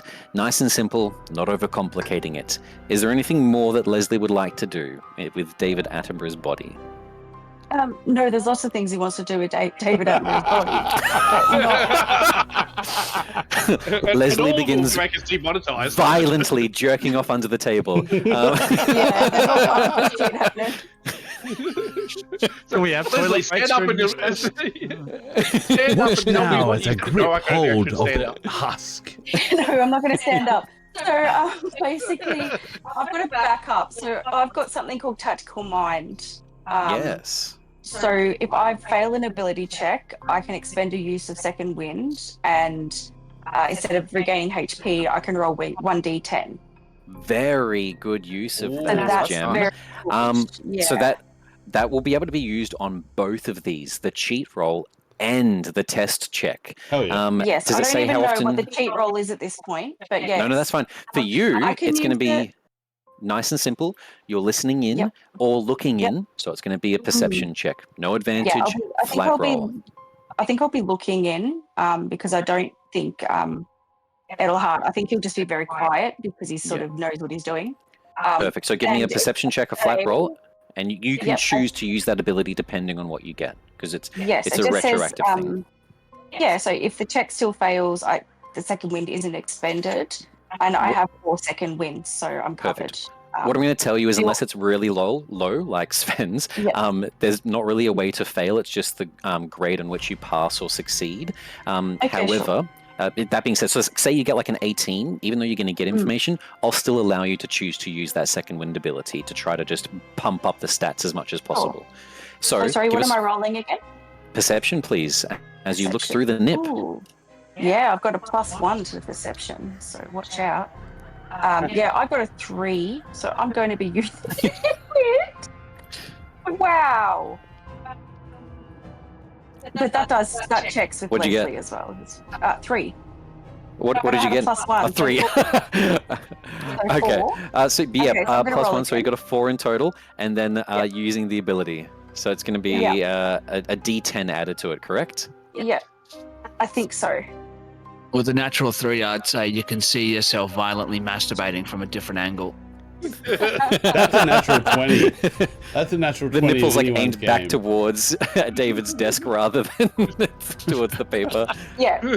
Oh God. So we're on a I 4 so rolled- far. I What did we remember get with the I D10? rolled. I think I added another 7, so I think it's 11. Another 7. Okay. Mm. 11. Look, 11's not horrible. With an 11, you get a couple of the answers for some of the difficult, longer questions from Edelhart, trying to note down as best you can. And I'll allow you to add, same as Edelhart, a D4 to your final check. Which we will do now for all of our people. A plus to F. Going across, these rolls are Medicine, Arcana, or Survival. If you have proficiency in them, being able to do those checks. If you don't, you'll still be doing them. But yeah, you've had to resort to cheating. So, going across, we have Johan first. Medicine, Arcana, or Survival. Which skill are you using? Arcana, please. I'll take Arcana for 12 points. Lovely. You have, Johan, a +1 to this roll, thanks to some just prior knowledge from your hag life and studies of the occult and the macabre. So, this is going to be an Arcana check with advantage, as it's an intelligence check, thanks to Edelhart's magic, and you get just a +1 to it. So, give me a Arcana with advantage, please. All right, Arcana with advantage. That is a total of 13 plus 1 for a 14. A 14. What did you roll on the dice? 4 and a 6. Oh, wow. Oh no! For a total of what? 14, you said? Yeah, with the +1, it's a 14. Okay. So for The polls in Johan. Twitch chat, people. You can't ask me what my opinion to something is. It does not make sense for a question. You should rewrite your question. I cannot be wrong if you ask me what my opinion is. It's just stupid. Moving across, we then have Edelhart. No help needed. Your own arrogance is what buffs you with a D4 on this. So, are we doing Medicine, Arcana, or Survival? Arcana as well. Arcana as well. A D4 on top of this advantage. Let me know the final result, please. And I got a +1 from the initial questions, right? You do. Edelhart and Leslie's the other one. So a +1, a D4, think, and advantage. Johan had a 1 as well. Was that +1 you're talking about? Johan did add that on, correct. Yeah, cool. Well, did you take a 41? Was that with the D4 as well? Oh, because you're using Foundry, so a 41. Holy fucking shit. 19 on the die, +17, got a 4 on the D4. Edelhart, the Jesus brat Christ. that he is, the rich boy aura coming from him. Leslie, what you see it. for one of the questions is Edelhart has filled it out, added in a haiku, and then referenced the person and the book and the page that he got that information from his memory. Wow. And he's done this. The essay question was so good, wasn't it? I just enjoyed doing it. Another question you can see Edelhart talks about a body part and then draws a Da Vinci version of a human body, pointing out the organs and how they interact as he goes above and beyond for every single question. Excellent. Boy I can Scout. just hear Tane Nue now. This guy's father once passed the hag exam. They added 3 extra pluses they never thought were there. He ended up correcting the teachers. Incredible. And then next I love up, it when the dice just match the role play. That's awesome. Brilliant. it does kind of a little bit because Johan didn't want to be back at school. Johan's like, fuck this quiz, filling it out. You wait till we Okay. get to art class. I already know Rajan's answers, slinking back to his desk in his invisibility, having rushed around, trying to gain as much of this information, planning it first before finally, in the final minutes of the quiz, enacting his plan and then pretending that nothing is otherwise wrong. The entire time that this quiz has been taking place, Johan has been trying to find information here and there, left and right. Edelhart has been confidently doing it and finished probably about 20 minutes into the hour-long test itself. Leslie has been frantically trying to look through that nipple, scratching his head as bits of scalp tear away from David Attenborough. I think Leslie. like the reason why it was such a low roll was because he couldn't copy fast enough. To match honestly, yeah, like I only got like every third question. You're on page 3 already, and he's only managed to see like 2 questions out of like 30 that you've gone through. Leslie, are we using medicine, arcana, or survival? Leslie does not have arcana or medicine, but he does have survival, surprisingly. So I'm going to roll. I have a +7. The benefit is you get a +7. The downside is you don't get advantage from the enhanceability, but you do get your +4 from your cheating. So yeah, and roll... +1, so +5. Correct, yeah. correct. Yeah, so let's do this one at a time because you're doing it on D&D Beyond. Do the D4 first. Okay. And let me know the result. So work out which dice that is. Just give me a moment. Yes, this one. Yes, roll. D4 is 4. 4, excellent. Nice. Okay, we got a +1 on that, so we've already got a +5. Yep. Now, give me your survival check, whatever this is. All right, 5 let's added do onto it. 22. Whoa! Nice. Lovely, a 27. Whoa! Awesome. Okay. As the tests are all brought in, the handings then the markings handed out to each of you one by one. I can see that some of you actually read the prior tutorial books before attending Nerds. Ludendorff University. As his eyes angrily look over a few people, bringing them back, each of them are brought to you one by one. As you walk by the desk coming down the front, collecting them before heading out into the main foyer to get ready for the final undertaking of the entrance exam of the Ludendorff University, that worships and studies the information learned from Victor Mordenheim. Yours, and passes to Johann first. A B, not the worst. Taking your B, walking out, happy with its contempt. Many other students around the same. Many students here seeming to be B's and C's. A couple more people pass by until eventually, Raijin, you're able to collect your papers. To be desired. Study. As you walk away with a C just below Johann, unfortunately, but a passing mark, luckily for yourself. These get degrees, baby! You just managed to make it. Making their way next, behind you, Raijin, and in front of Edelhart, who's next to gather his, you can see the Blue Man group. F. I didn't think anyone with an F would make it past the first category. No, this is wrong. I don't know. I had a temper. I didn't eat properly. I needed to put a couple of extra coats across my body. I didn't varnish my skin. Just please give me a... Pulls out the gun, a firing of red. Ah! As his friend watches him and disintegrates, body to be rebuilt at a later date. Wow. You then see a couple more people coming in the line. Edelhart soon to approach. In front of Edelhart and amongst the grotesque students, however, we have Leslie. Leslie, as you grab your paper. Quite admirable. I took investia into the body you use.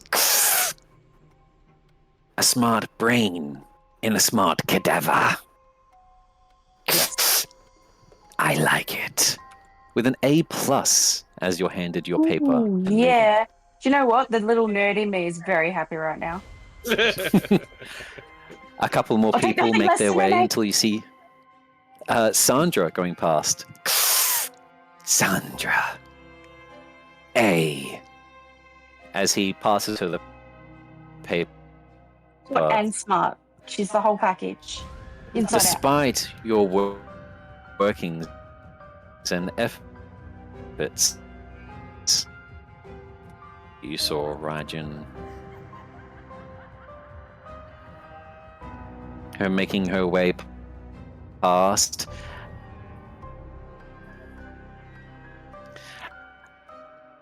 Well, finally, Edelhart, as you make your way, grabbing your paper, having saved you for last. I simply have the name Ninja for you. Where did you gain your knowledge? Oh, you pick it up over time. You read your books. You retain the information. You store it. You recover. You got that typo on page 3, right? The spelling mistake. I did outline that and clear enough, didn't I? Yes, I did. He leans a little close to you. After the entrance exam, I wouldn't mind. And he sort of looks you up from head to toe, the same way he was looking at Sandra. If you let me examine you privately. You Twitch poll up. I will have to see what's going on, but I won't say no. Lovely. Did we get a Twitch follower? No, I was saying. Is that what you said, Mod? Twitch poll is up. Oh, yes, did the Twitch Blue poll. What's Man the Twitch group poll deserve for? it? Oh, yeah. I vote yes. I can't vote right now, but I vote yes. Yes. Give me a free insight check, Edelhart, as he starts handing you your paper. Okay. He wants to examine your privates. Pretty sure that's what he said. Examine. Oh, private my line. assumption was he wants to steal my brain and put it in Sandra. Yes, your brain. Why did that not come up? I'm probably going to end up rolling twice here.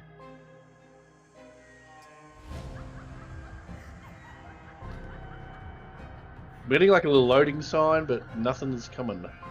That's okay. And Your Christian, passive insight would be high enough. And look, Sorry, Christian. Just before you go high, on, just before you talk to Dan about his results, the stuff you're saying to Sandra and Blue Man Group and that, that stuff, it sort of cut out on the internet. So you may need to give us the gist of that if it doesn't come across. okay. I apologize. The Blue Man Group failing and one being torn away with a burst of the red gun as your efforts were successful, Rajan, and Sandra still managing to pass the exam despite your efforts to swap them around as she made her way from the desk, him patting the pocket where the breast is located. Fuck yes. Sandra. A 24 with your insight check. Incredible. With an insight check, you're 100% on the mark. He doesn't want you're not sure the means and the reasons for it, but he wants your brain. The hunger in his eyes, you've seen that hunger in your mothers before when they're about to betray someone. None of the children ever, usually outsiders they're about to make a deal with, but you can tell that like after this exam, which shouldn't matter because you'll have your item, but whoever's going to be here in your place in Ninja's body is probably going to have their brain stolen. And I wanted to keep it open and non-committal, because I feel like I don't want to make an enemy right now, but I also don't want to say yes. Passing you your papers. The only one of this mark. A++. As you're handed your forms and see a extra plus stamped on it as he's awkwardly tried to use the stamp that doesn't have an option for that. You will excellent. You see all of you in front of a large doorway. As the doorway begins to extend and open, you see a moving liquid in front of it. Something reminiscent that you guys might have seen before with blood instead. A gate spell. This will take you into the wilds of Lemordia. Each of you will be presented with one of these. And you see going around attendants that seem to be a bicycle wheel holding up the upper torso of many different races. You see drows, gnomes, different races and fantasies wheeling around with their eyes dead, seeming to just now be automatons. As they do, their arms jolt up and hand pamphlets to each of you. You see the pamphlets inside have the insignias of a spell. It's a small pamphlet version of a spell scroll. Each of them, one by one, you can see seems to be that of some sort of a banishment type spell, a capturing type spell. You are going to collect ingredients for the university. Those that bring more worthwhile flesh will receive higher marks. As I'm sure many of you have heard,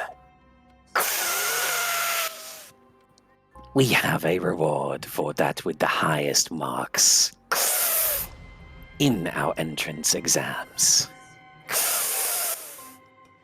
One request of anything. So far, we have quite the pecking order. A tie at the moment for a top 5.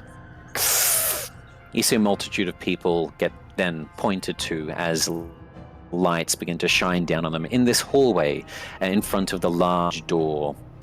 Small holes pointing out the same way that the microphone had come out from the wall itself. Just a multitude of steampunk conventions here. Small vents open up and then a light none of you recognize. One then shines on a third you don't recognize. The fourth, the third, take that back. The third shines down on the blue skin, blue man that did pass, as there was 2 of them.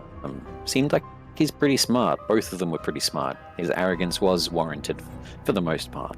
The fourth one shines down on Sandra, and the fifth one shines down on Edelhart.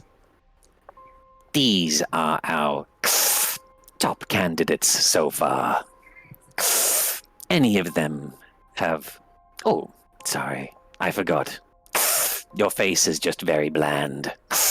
And the sixth one comes and shines down on Leslie. Whoa, Leslie, go You Leslie! all have a chance on gaining this reward. That which brings the worthiest of flesh. Good luck.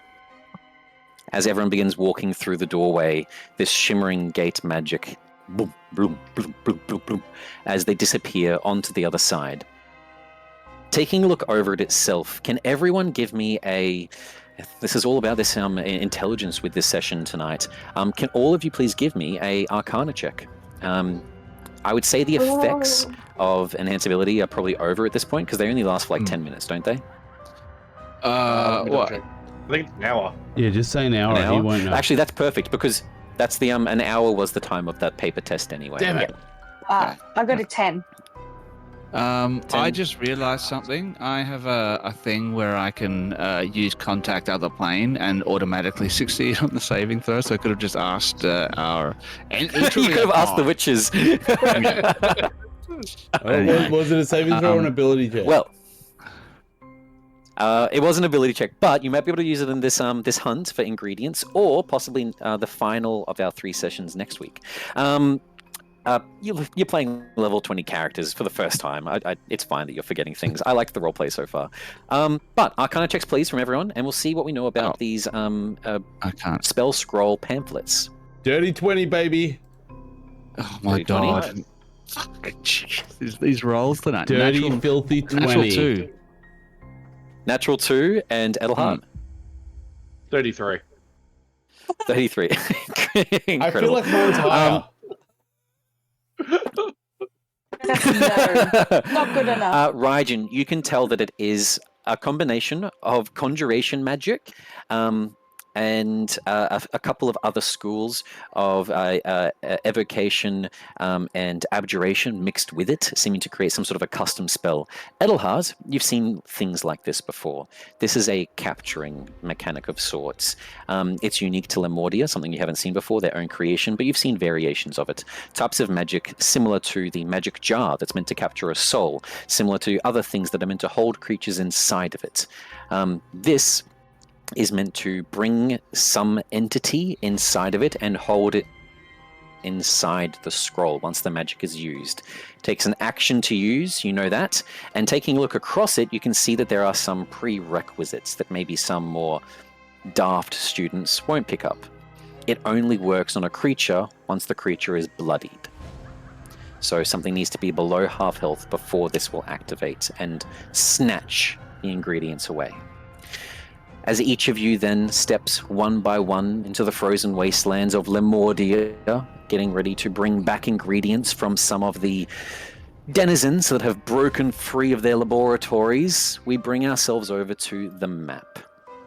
Now, I know that we are running a little behind with at least my plans, as this is bringing us to the combat map now, and combats do go for a little bit. Is anyone adverse to going over tonight? Is anyone on a time crunch? I'm okay. I don't know how Sven's feeling.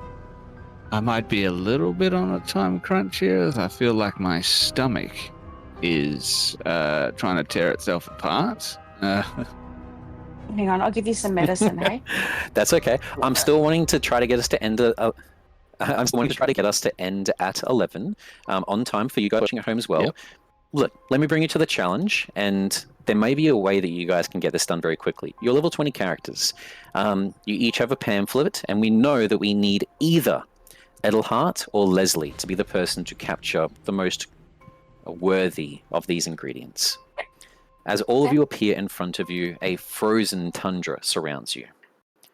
And let's bring us to the ingredient hunting. Now, as all of us arrive on the center of what seems to be the lookout post, winds bustling by as the cold air hits all of you like knives. In the wastelands of Lemordia, you seem to now be deserted in some sort of an abandoned keep. However, it is giant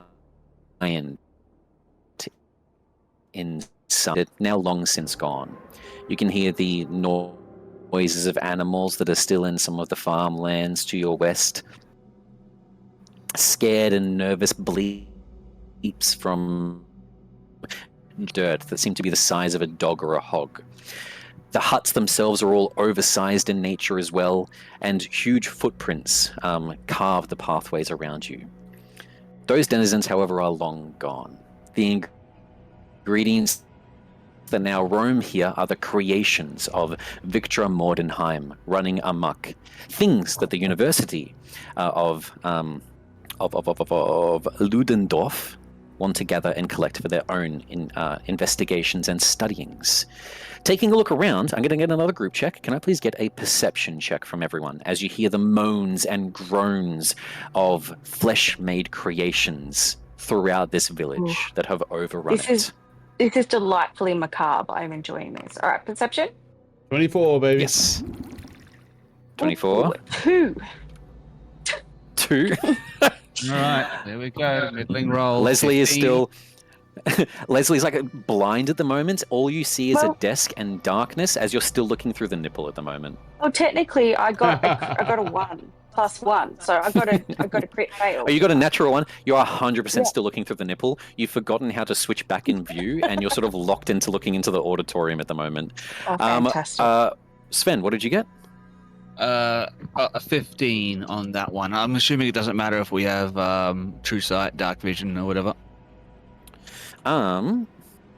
Actually, yes, it does. It really does. 15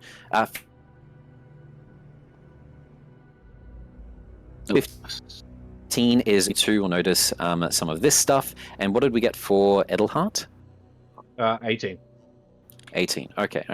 Oh, look at that really Edelhart. low roll. What are you doing? Leave off it. Edelhart with an 18, you notice a couple things. or anyone over a 15 notices filling the streets of this village are a multitude of flesh golems strewn across the place, human cadavers and corpses that have been powered by electricity. Life birthed into them, flesh now hardened and strengthened, each of them as strong as Frankenstein, the creation.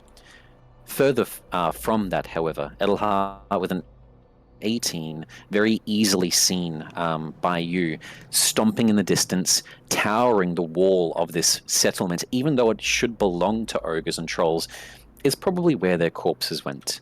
You see the collection of some sort of an abomination of flesh, a man-made Etten that rises 35 feet off the ground, its body towering at probably double the height of the wall that surrounds this place, a wall that was made for ogres themselves standing around 12 feet high. This huge amalgamation seems to be a collection of the skins and body parts of trolls and ogres that has been turned into one huge man-made Etten.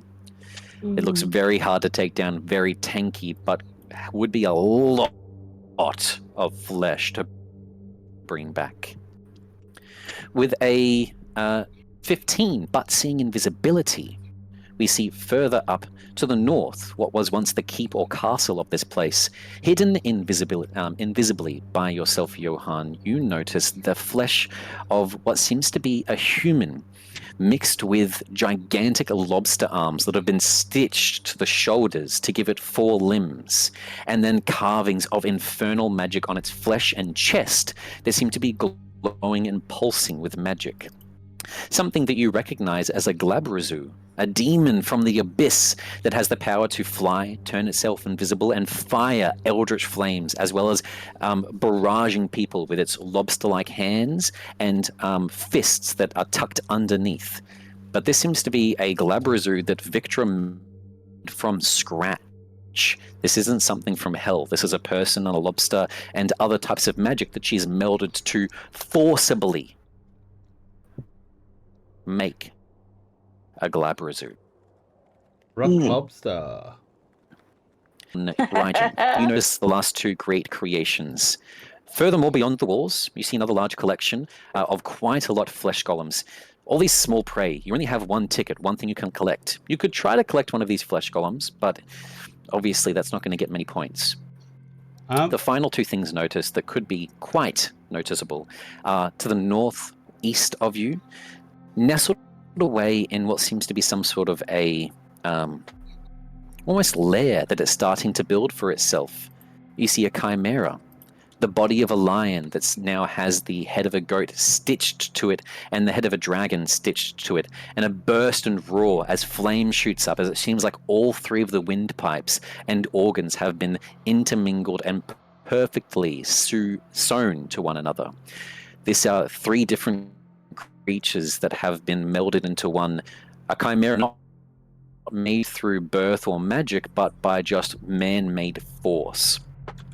And then the final creature to the far southwest of the village itself, 400 feet high in the sky, a dragon whose front legs have been sliced off, covered with scales that have been nailed into its flesh and made into some sort of a grotesque wyvern, the end of its tail sliced off and a giant scorpion tail instead attached to it. This dragon has been mutilated, its glory taken away from its form, and instead now a body-horrified wyvern is in its place. These creatures surround you. We're going to go into roleplay first before you engage in any of them, as there are small little combats here and there, depending on if the creatures notice you, and you guys can pick your targets. You need to get something down to half health, and you then need to use, with an action, either Leslie or Edelhart capturing it. I'll pass it to you guys to roleplay and decide what you're wanting to do. Leslie would be just saying, I can't see. I'm still in the room. I can't see. I forgot, sorry. Yeah. Have you tried turning it off and on? I'll slap Leslie. I'll slap How do you Leslie. turn off a nipple? How do Turn you... off your Bluetooth. It's the little symbol. Looks like a small chain. So Press he's the trying to like. button. I can't. It's not. To tell you the truth, I'm scared. I don't know how I got this far. I do not rely on me. Just do not. But I can hit things. I can hit things. Silence, my boy. We have come across something that requires our attention, a challenge, if you will. Do not stray away now from this. I need you. I want to cast a spell on Leslie. I want to cast True Seeing if I can. Yes. 100%. So for the duration, Leslie, you should have true sight to a range of 120 feet. Okay, Lovely. before So, that spell's cast, I stopped casting slap on Leslie. Leslie and Johan, both able to see the Glabrazu, which is crouched on the top of this castle like a gargoyle, waiting for Wow. prey. Who is he praying to? Is he like a Catholic, Christian, Adventist? No. He's The fall Christian's the down. DM. He's on a carpet here, Muslim prostrating right now. No, he's crouched with one hand grabbing the tip of the keep itself, sort Just of the hanging tip. to the side like Godzilla. Oh my god. Leslie's just like, oh my god, because now we can see what's around, and it's fucked up. Can I just say out of character, I love the fact that we have something 400 feet above the ground. And I believe in the first session, Sven said, hey, I've got spell sniper, so I can shoot to like 800 feet. And I was like, That's correct. works perfectly. So That is there correct. are 4 obviously worthy targets here. Correct. We do have some ways to Hey, well, Back to this now. listen, Wanted to- I know my accent's a little bit weird, but I think that the lights that went on people were showing us who could cast the spells, and one of them was the Blue Man Group guy. Can we kill him? Can we Well, bring I him back? was thinking I might go kill him. Yes, you should definitely spend your time doing this. This is a good idea. So I'll stick with the group until I see the Blue Man guy, and then I'm gonna run off and F his stuff up. Okay. Listen, Edelhard, we here at what Crit do you and want Miss to do do? not tolerate bullies in schools, and we will fuck your shit up.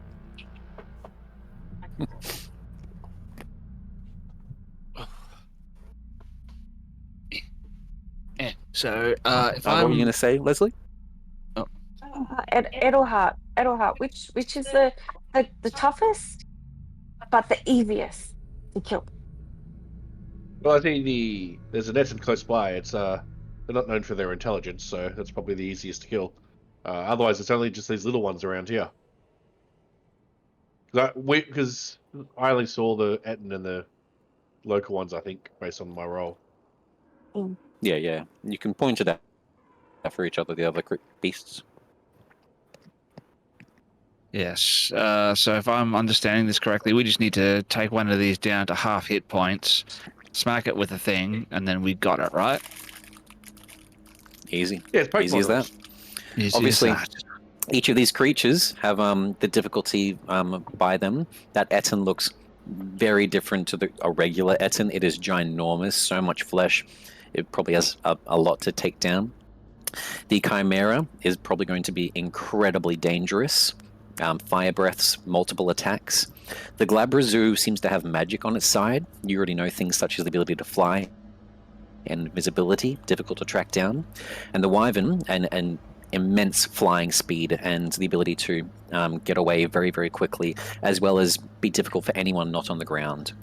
Each of them 4 difficult in their own right. Just depends on what you guys want to do. Yes. It would seem that we are at a crossroads, one where we can pick and choose what is to our greatest advantage. I myself would prefer if I could stay at a distance, so anything that moves too quickly or can attack from range is not best for me, but yes, Edelhardt, you may not have seen this yet with your eyes so limited as they are, so confounded by the physical. There, my boy, do you see? There, a demon. Yes. There wasn't much time left to shape my eyes after they were shaping my brain. Do you think this demon is worth our time? Yes, its greatest strength is its ability to remain undetected, and yet these things, they are of no consequence to us. Could I do maybe a knowledge check to see what this if this Glabrezu has any, I don't know, weaknesses or something that we can exploit? Yeah. 100%. Give me a religion check, please. A religion check, absolutely. Doodly doos. What's my religion at? Where are you? All right, it's not good, but let's give it a try here. All right, not too bad. It's a 16. Not too bad, not too bad. Yeah, look, spellcasting available at them is things such as invisibility, fly. However, you know that, look, this is the difficult thing. It's like how this is for regular Glabrezus. It depends on how accurate to the mark Victra was trying to be. If it is the same as a normal Glabrezu, you know that they have a limited amount of magic that they can call upon when they're not in the abyss once per day. Spells that they can gift themselves by gaining power from different devils from below. Fly and invisibility are both one of those. It's currently invisible. As soon as that disappears, that is gone for today. If it does begin to fly, it's only going to be able to do that once. And from memory, fly is even a concentration spell. Let me double check that. I'll just double check quickly. Opening up now. Yes, no, it is. So, it can only fly once per day, and it's concentration. So if you start pummeling it with other range spells, you might be able to bring it back down to the ground. You're probably right. Out of the things here, it's probably going to be the easiest to get to half health, and the thing that makes it tricky is the fact that unlike any other thing here, it has spell casting. It's still dangerous. All of them are dangerous, but it's tricky to track down. That's its niche. Can I ask, would we be thinking too that we need to get something that's really impressive to bring back? Because it's a point-based system. It's still sort of a contest, isn't it? So I think we need he wants to factor the that in greatest as well. thing. So that's why I'm leaving this to you guys. Obviously, there's all the flesh golems around. Depending where you want to go, could impact things if you accidentally bump into one of them. However, there's 4 great beasts, and it really depends on what you guys value as the best. One is huge, a lot of flesh. Another has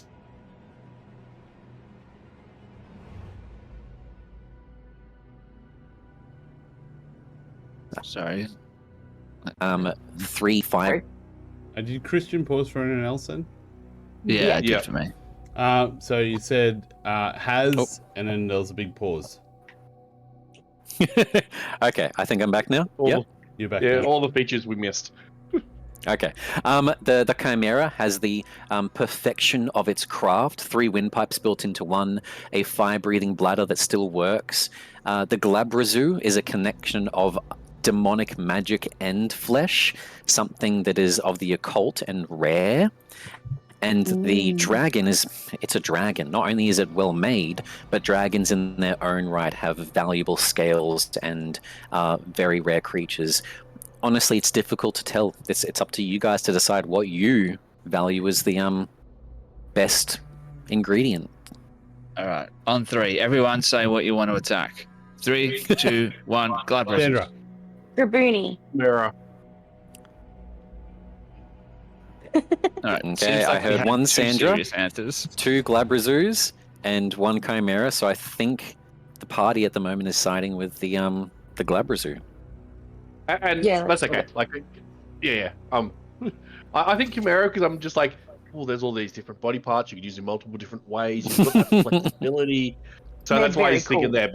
But Glabrezu, it is rare. It isn't a bad answer. All right, Johan.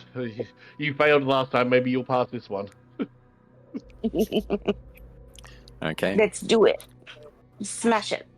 In terms of where it is compared to everything Well- else, too. Yeah, there is Yeah. that. Oh, it is. Is that It is something we need to closest. consider Yes, as correct. well? Yeah. So in No, terms no, of like, it's fairly close to you yeah, because we guys. don't want to set off Um, everything else and end up fighting everything. Okay. Well, let me see how I want to do this. Because I want to tell our story in a timely fashion. How Skill check important battle. is combat? How important is combat to you guys? Not at all. Not right now. I feel like we've done really well tonight. We've had our own special combat. It was its own. Okay, Yeah. perfect. Yeah.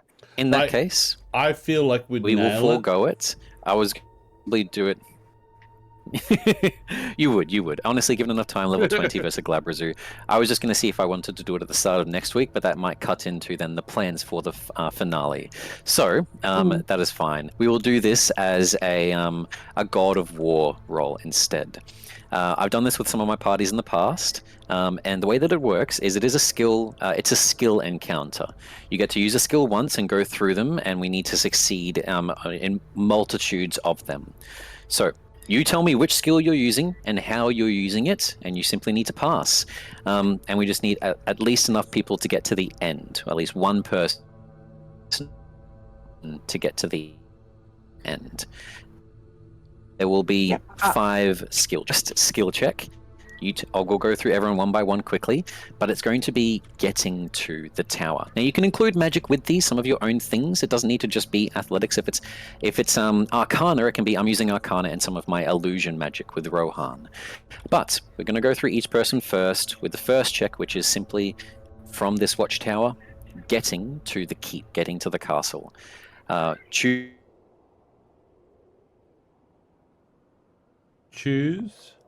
Choose. Use a skill, Choose.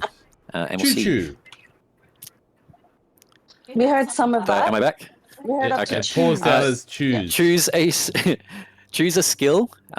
Tell me how you're using that to get to the tower, and yeah, we'll have 5 checks. The first check is going to be nice and easy for all of you. It is a DC 10. So, Okay. getting to the tower, the checks will get more difficult as we go through the 5 of them. And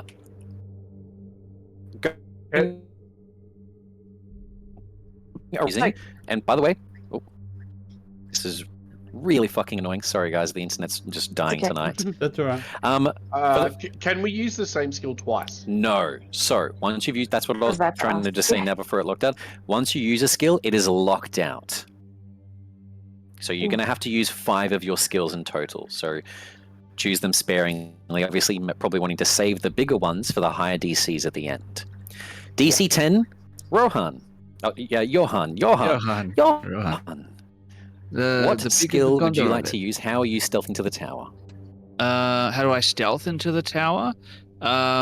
Could I maybe use a spell to sort of help me get there with stealth or athletics or something like that? I can obviously this thing Yeah. can see.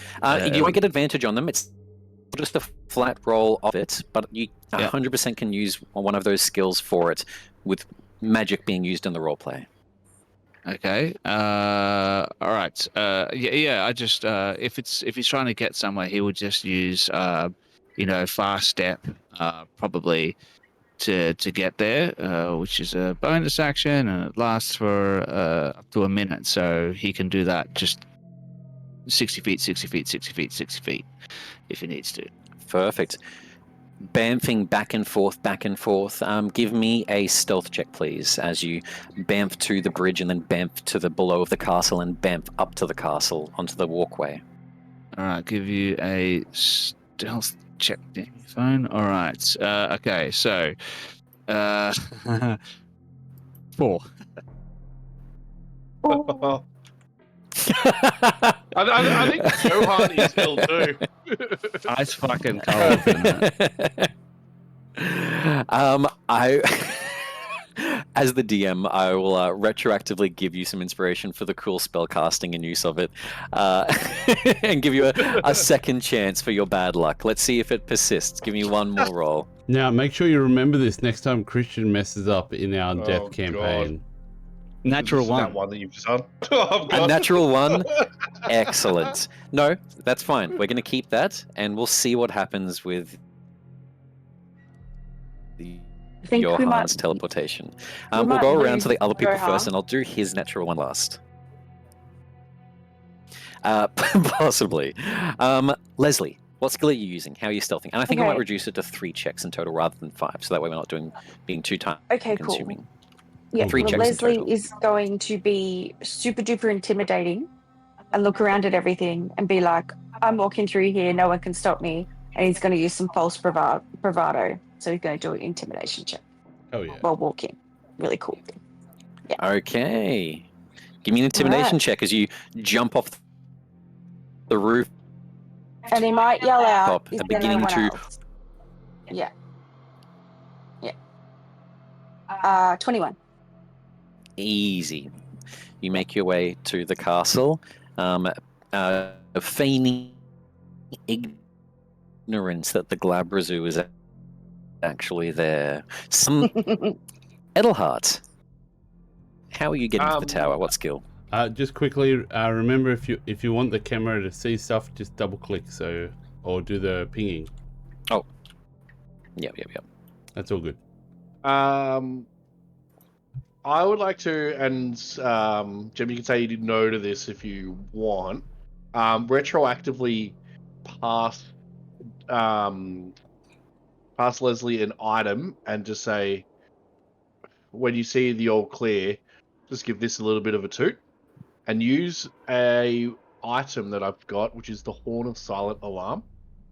And this has got 4 charges. And as a magic action, you can blow the horn while expending 1 charge. One creature of your choice hears the horn's blare, provided they're within 60 feet of them.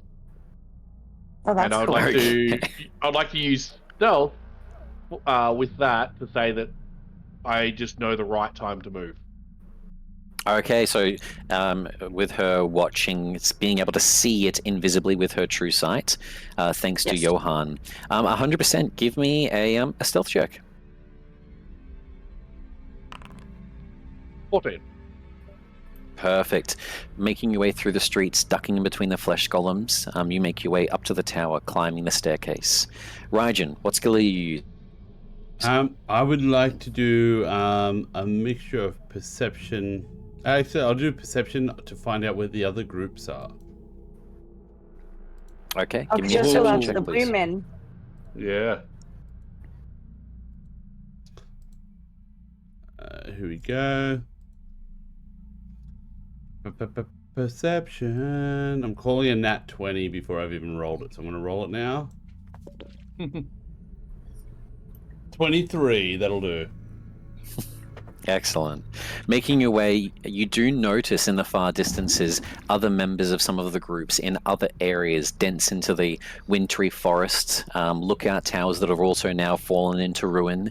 And for a brief moment, you think that you see some blue-skinned individuals. They're too far to get to right now. However, the castle that the Glabrazu is at, this keep, you can see it was ready for fights. A third story on the several stories that this tower has a catapult built into it, ready to fire at all angles at onlooking sieges. You could probably fire that in their direction once the Glabrazu's finished, possibly hinder their chances. Perfect.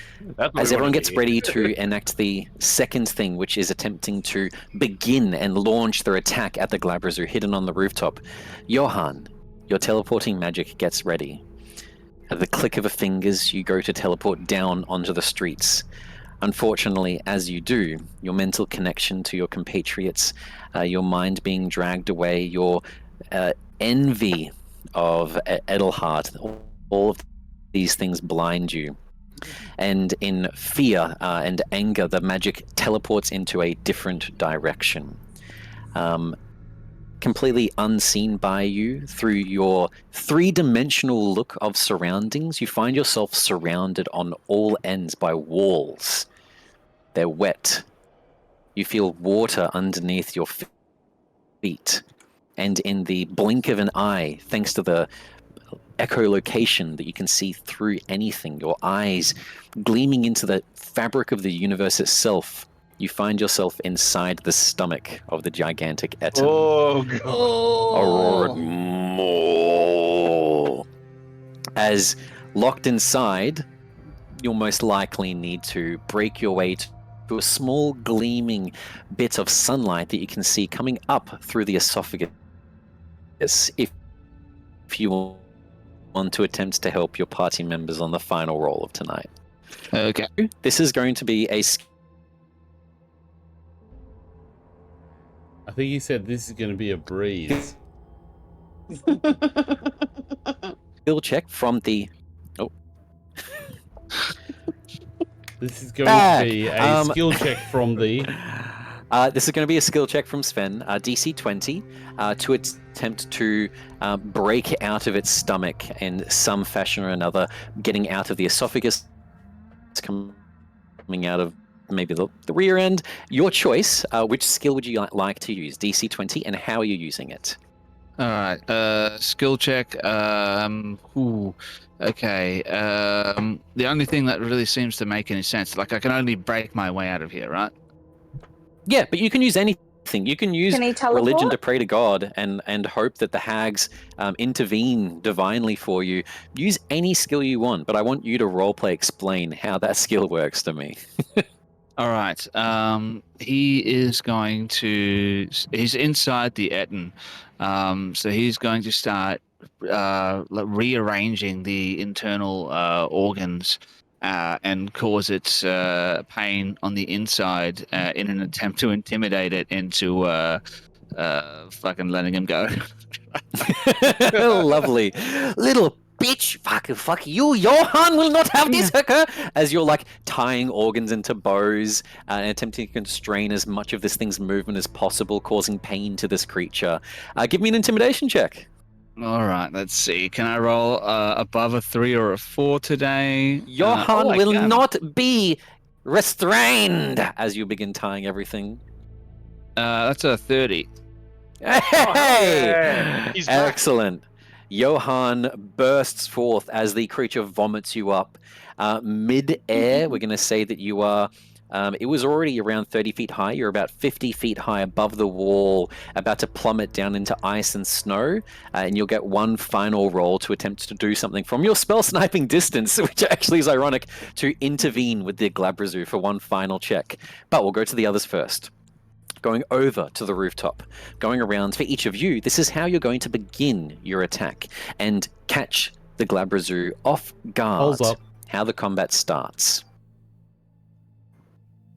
Edelhart, we'll start with you. What skill are you using? How are you using it to begin the fight? And we're at DC 20 as well. Yes. Yep. I'm going to say investigation. And what I'm trying to do is differentiate between a regular Glabrazoo and this one to spot differences and try and spot what weaknesses would be created.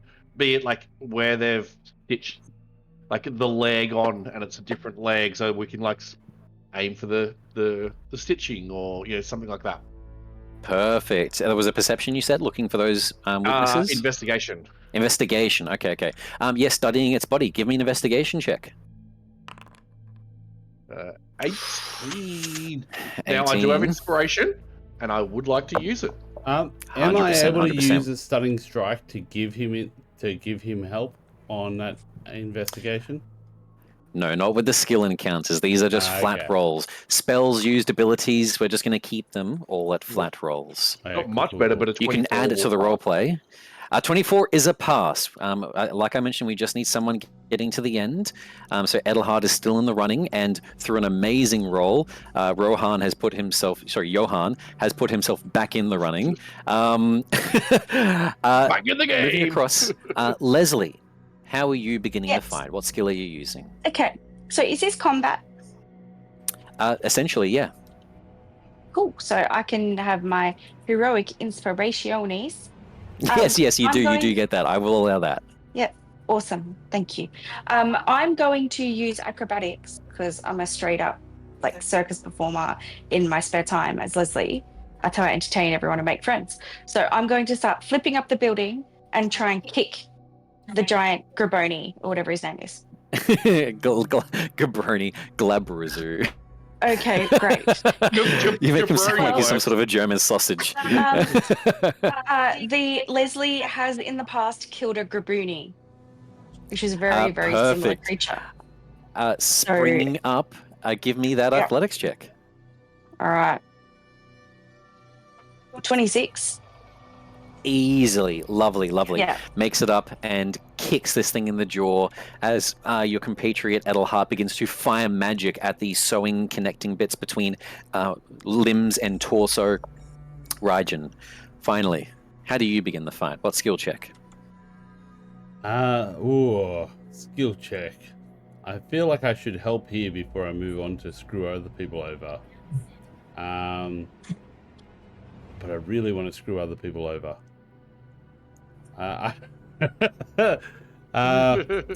So going off what they've done so far, do I feel like they're most of the way through to screwing this thing up?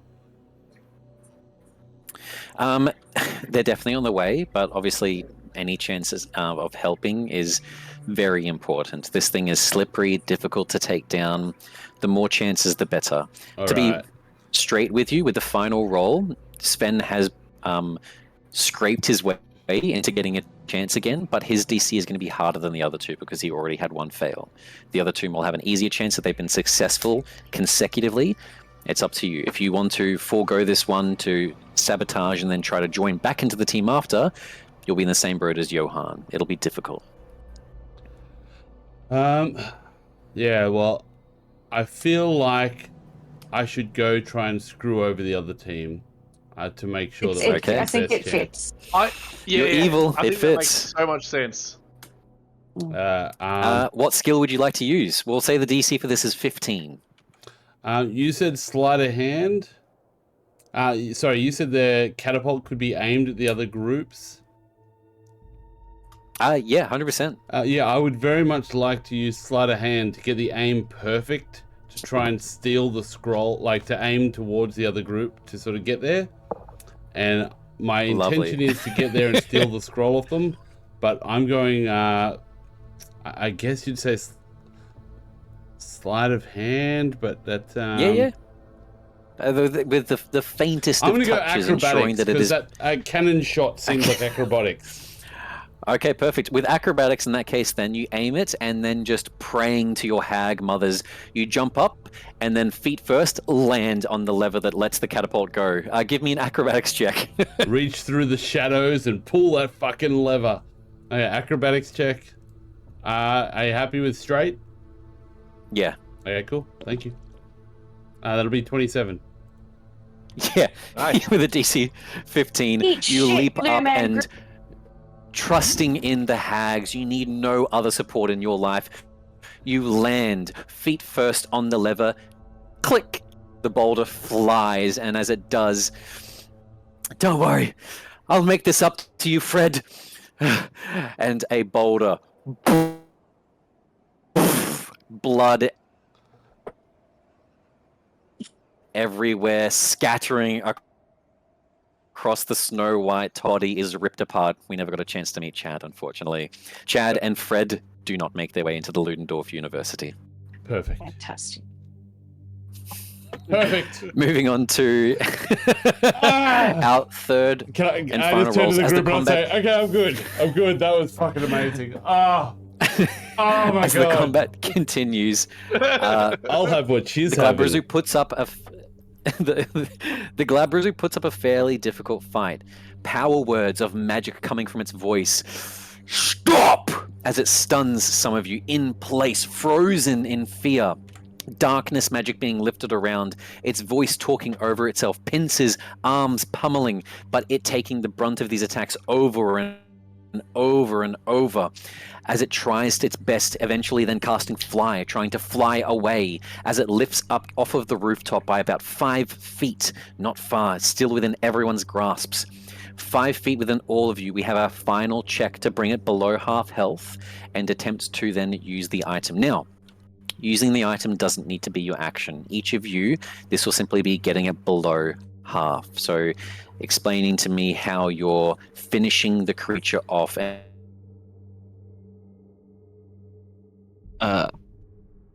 It's got cut out again. That's all right. I was and bringing wondering, it should one below of that us? threshold. And for Raijin, Yeah. Sorry, I was just wondering, should one of us go like try and seduce Sasha? That So was that- literally my next thing was persuasion. That's where I was heading.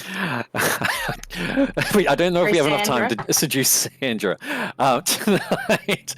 But the final rolls, the DC is going to be a bit harder for Raijin and Okay. Johan.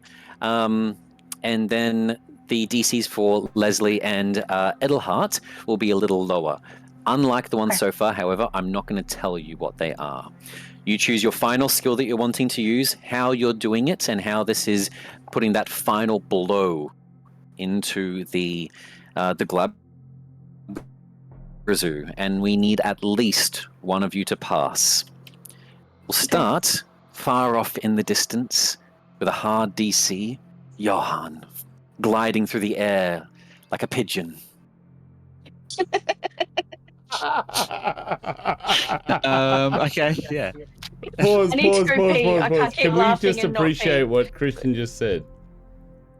All right, gliding through the air like a pigeon, like a majestic fucking pigeon. I'm listening, but yeah. Johan, When I imagine a wet Johan being vomited up, I imagine a pigeon. That's why my mind went there. yeah, okay. So I stopped to shit on a statue real quick. Could I use? Could I actually? I'm quite a distance away, I imagine, but I can cast Sorcerer's Burst over 720 feet. Actually, more than that, 780 feet. Would I be able to use my spell attack to make this roll? Or does it need to Look, be an ability? We'll keep it to ability checks, Okay, just so alright. that everything is straightforward. I do know though that some of your ability checks are fairly equal in pluses to your spell attack. Yeah, But okay. even if they're not So- as good, we'll keep it to a skill check encounter. Nice try though. That's right. Yeah, I'll try something. I'll try something a little bit different. Then we'll just play a little bit with the headcanon here. I'd like to cast a little spell that I mentioned offhand a little earlier called Summon Greater Demon, which I summon a demon to help fight on our side. Now, the way it normally works is the demon has to make a charisma saving throw at the start of each of its turns. But if we're using ability checks here, could I perhaps use my persuasion to persuade this demon to help us in this fight? 100%. And look, whether or not you can persuade it well enough, we'll leave up to the roll. But I'm going to decide. Okay, whether or not already know, as the magic summons across the rooftop, a burning, a sigil of a pentagram draws itself, a circle on the ground, infernal symbols burning themselves into the rooftop, and then across all of it, purple paint and pink paint mixes into the symbol of the Violet Briar. Summoning forth from it, twisted and gnarled, you can see this thing's true enemy, a real Glabrezu. What is this mockery of my flesh? As it sees them and then turns. And mortals think they can pull my strings. A roar getting ready to come from its mouth as it's just filled with anger in all fronts. Can you please give me your persuasion check as you attempt to barter with the real, full-blooded Glabrezu? This one seeks to usurp your position in the blood war. He says as he rolls a natural 18 for a total of 30. Oh, excellent. So we have a 30 for our first roll. That's good. Perfect. As the Glabrazu looks towards you,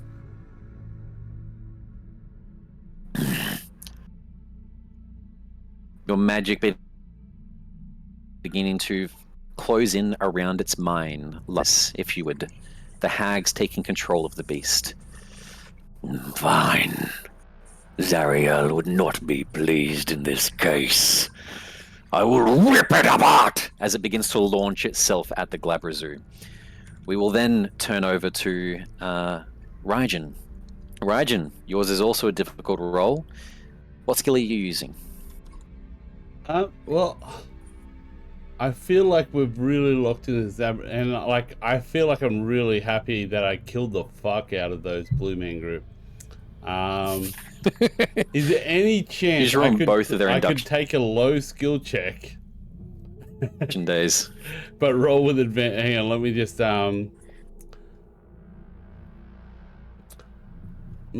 skill checks. So I have natures, I got that. I'm thinking like because I was actually going to attack with stealth to give everyone else with stealth and to try and stun the person. So I've got the ability to use shadows, teleport up to this thing, and then punch it downwards to put it back in range for everyone, and hopefully put a stunning strike on it. That would be the most tactical thing to do. 100%. Which skill are we using? Well, I used acrobatics for the last one, so I think this would be stealth. So appear out of nowhere on top of this thing and punch it, because I have a push mechanic. So I want to push it down when I hit it, and also what did you use for the very first one to get to the tower? I forget. Was that stealth or was that something else? I was saying acrobatics and sleight of hand for aiming the catapult and then firing it. So that's right. Sure, that's right. Okay, perfect. So we still have stealth free. Yeah, 100%. So I'd like to use stealth, and I don't know if I'm allowed to request this, but I'd like to roll a natural 20 for this one. Permission granted. Roll okay, it. Here we go. Why didn't that roll? It just came up with a thing. Here we go. Oh, fuck, that was close! 20. 31, baby. But it sat on the B for a while. Did you say 31? 31. Excellent, excellent. Exactly like you said, your feet indent themselves, breaking the shindelings on the top of this castle. As they do, then, poof, you burst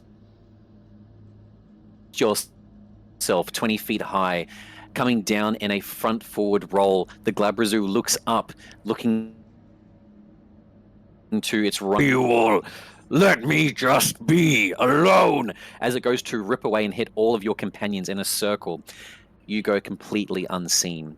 Your shadow spinning in almost like a vertical Beyblade coming down towards it before the back heel of your foot slams into the temple of its head, its body toppling sideways and crashing back down onto the roof, slamming, breaking the rooftops itself as it indents itself into the castle.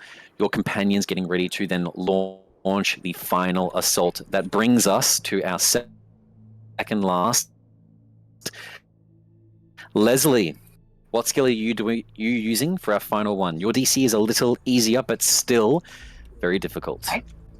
Well, Leslie is still appreciating the last moments he's going to have in this stunning body of David Attenborough. So he's going to use some of the charm and charisma of David Attenborough while hitting it with his flame spear. So he's lovely. Going to now, unlike everyone, yeah. I will reward your fighter champion subclass because you missed out on the combat. You will have a heroic inspiration again. I'm not sure if you used it last time, but just so you get a benefit for your subclass. Yeah, not a problem. Thank you. Thank you. So lovely. I'm going which to use skill athletics. Are we using? Athletics, that's my highest. It's a plus 12. Perfect. And yeah, I just like imagining David Attenborough fucking up this weird demon thing. So this is great. David Attenborough takes a step and give me an athletics check. Such a majestic man. I got 25, and I can add 25. I can add the plus 10. I can do the roll if I need to. No problem. Look, at 25 is still fine. With a 25, taking a step up towards the Glabrezu itself, your fist comes back, and as it does, channeling David Attenborough's knowledge and magic, the sounds of animals, wildlife begins to crackle across your knuckles. And as they do, coming forward closer and closer in the wild, we see a Glabrezu being a little bitch as you crack it in the chest with your fist. And as it does, the bits of shell and the lobster that this grotesque body-modified person has been turned into finally begin to show the gooiness underneath, outside of this exoskeleton that is this man-made Glabrezu. Our final roll that we have is Edelhart. Edelhart, which skill are you using for our final roll of the final round? I'm going to use Arcana. And what I'm going to do is cast a spell called Time Stop. I'll ride my D4 plus 1, which I got 3. Then with that, I'm going to use Mind Sliver to give him a negative 1d4 on a saving throw. Then I'm going to use Eye Bite on him to make sure that he falls asleep. Then I'm going to use Disintegrated Upcast at 8th level. And then I'm going to do Disintegrate Upcast at 7th level. Lovely. Right. Slamming him with magic after magic after magic after magic, spell after spell, as you begin turning into your own just Voldemort 1v10ing if there were enough people. Instead, you have a single Glabrezu in front of you. Easy I was going to use Meteor Swarm, work. but I thought that might have been overkill. A little bit which of skill trivia are for we everyone. using? Apparently, the scar on Harry Potter's forehead is not actually a lightning bolt. Is there hand symbol needed to cast Avacadabra? Oh, that's good. Abracadabra. Avada Kedavra or That's the one. or Abracadabra? Listen, I'm drunk, but that's true. I wasn't sure if it was like an actual Avada like magician's in joke. Cicada Majabra. Like a Harry Potter lore. I will take back my very last action of that. I won't do the second Disintegrate. I'll do a enhance ability on intelligence on myself. Well, you don't get advantage. I took it away from Sven. No one else gets it. But good try. Good try. Disintegrate Give again. me which skill are we using? Arcana. Arcana. Lovely. As a just arsenal of spells begin firing towards it. Give me an Arcana check, please. 30. A 30. Excellent. For each of you, the DCs for this were as follows. Those of you that were successful so far, Edelhart and Leslie, it was a DC 20, a pass from both. For those that was difficult, who had Sweating it. foregone or failed, it was a DC 28, and both of you passed that as well. And for this, Good I at Sven. least wanted 2 of 4 people to succeed. Instead, all 4 of you, siblings, brothers and sisters of the Violet Briar, rip this creature apart. In all the other areas around Lemuria, the university students do not know how to battle or fight. They're trying their best using their own inventions. You all use your own innate talent, ripping it from arm, leg, shredding it apart as the Glabrezu is just torn asunder. Flesh still somewhat together. It's on at this point, lingering on with life, well below half of its hit points, overkill, until finally a pamphlet is placed against it. And I'll let you guys decide, is this captured by Edelhart or Leslie? I would like to think that Leslie would say, "Can we do this together?" And Edelhart might be like, "Nah," and take over. I don't know, what would Edelhart do? Because I think Leslie's trying to be a team player. I like that a lot. I like that a lot. I think that's good. But I think when you ask that, he would take the pamphlet, then look at you up and down, judge you, pass it back, and goes, "I guess you're going to need this help," and then offer the help. Wow. Oh, Because That's he thinks, like I'm the master in this. I'll help you learn some new things. And you know what? Leslie's so new to being part of this group of weird hag child siblings that he'd probably really appreciate the help. So, and doesn't see the burn Okay. Yeah. for what it is. So I think we With work a- together, honestly. Draining of magic, the Glabrazu's essence is sucked in, and a painted polls up, symbol of it people. appears on the pamphlet. Closing the pamphlet together, all of you then whisked away as soon as the pamphlet has been taken away. Each of you, it's only when the pamphlet is filled that you're summoned back. So for the rest of you, I'd like to think you quickly just gather some other flesh golems and all teleport back together. Arriving back, everyone bringing different creatures they've captured. All the others here managed to get flesh golems or nothing. No one got anything much more than that. Some flesh golems are larger creatures, such as a normal ogre, 12 feet tall. Others are smaller, like a gnome or a halfling that's been turned into a flesh golem. But none of them were as successful as any of you. Yes? I was just Would saying. we try to capture Sandra? If there's any, yeah, I'd like to capture Sandra if that's a thing, because I feel like I get a quick one to Sandra. Maybe you can Would you like to capture capture her heart, or yeah? Nope, nope. Capture Sandra. As you- Fucking net, baby. As you walk over to her and place it on like the, I would say like the collarbone, placing the pamphlet, no magic activates. Unfortunately, can only Damn. capture one creature at a time and still has the flesh golem inside. She does look at you. Yes, is everything okay? As her eye sort of like pops out of her socket for a second. Oop, and she puts it back in. Hang on a second, just gonna make this work. 1 second. Fuck this magic. Walk off. Bullshit. A moment passes, the teacher comes. Well, it seems you are all successful. I noticed your entourage forming well early into our induction. But, simple man, you ended up with it. I'm very impressed. Maybe I have 2 golden geese. And he reaches out for the pamphlet, grabbing the Glabrazu. What would you like? Anything the university can provide. Johan is sweating, hoping that he says the right thing now.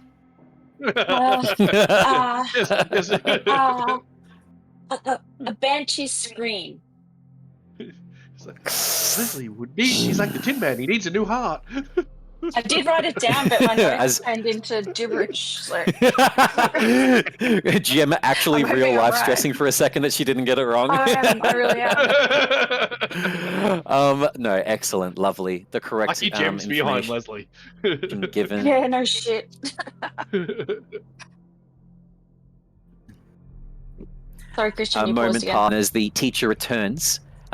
Sorry, we're back. All of Yeah, you you're waiting in the teacher's office as Sorlan eventually returns with the Banshee's Scream, a jar that you can see has wind moving rapidly and violently around it, and then a woman's face, grotesque and gnawed, paled skin that comes up against the glass before disappearing back into this tiny jar. As it whirls around in craziness, passing it to you, holding it in hand, the voice calls out. Excellent. Good job. I think it's time to bring you back. And with a strike of lightning coming from one of the nearby electronics of this steampunk facility, it connects chain lightning across each of you, hitting all 4 of you, brains being fried, minds swapping, and those of that you had inhabited return back into their flesh, completely confused of what had just occurred. The rest of you, instead, as lightning then reverberates back through this underground earthy cavern, wake up back in your bodies again. 2 ingredients, the larynx and the jar, both sitting atop a table in front of the cauldron, waiting. Excellent. One final ingredient, and then we'll begin our plan. They begin talking amongst themselves for a second. I can't wait either. Oh my god. Do you think it'll really work? I'm not sure, to be honest.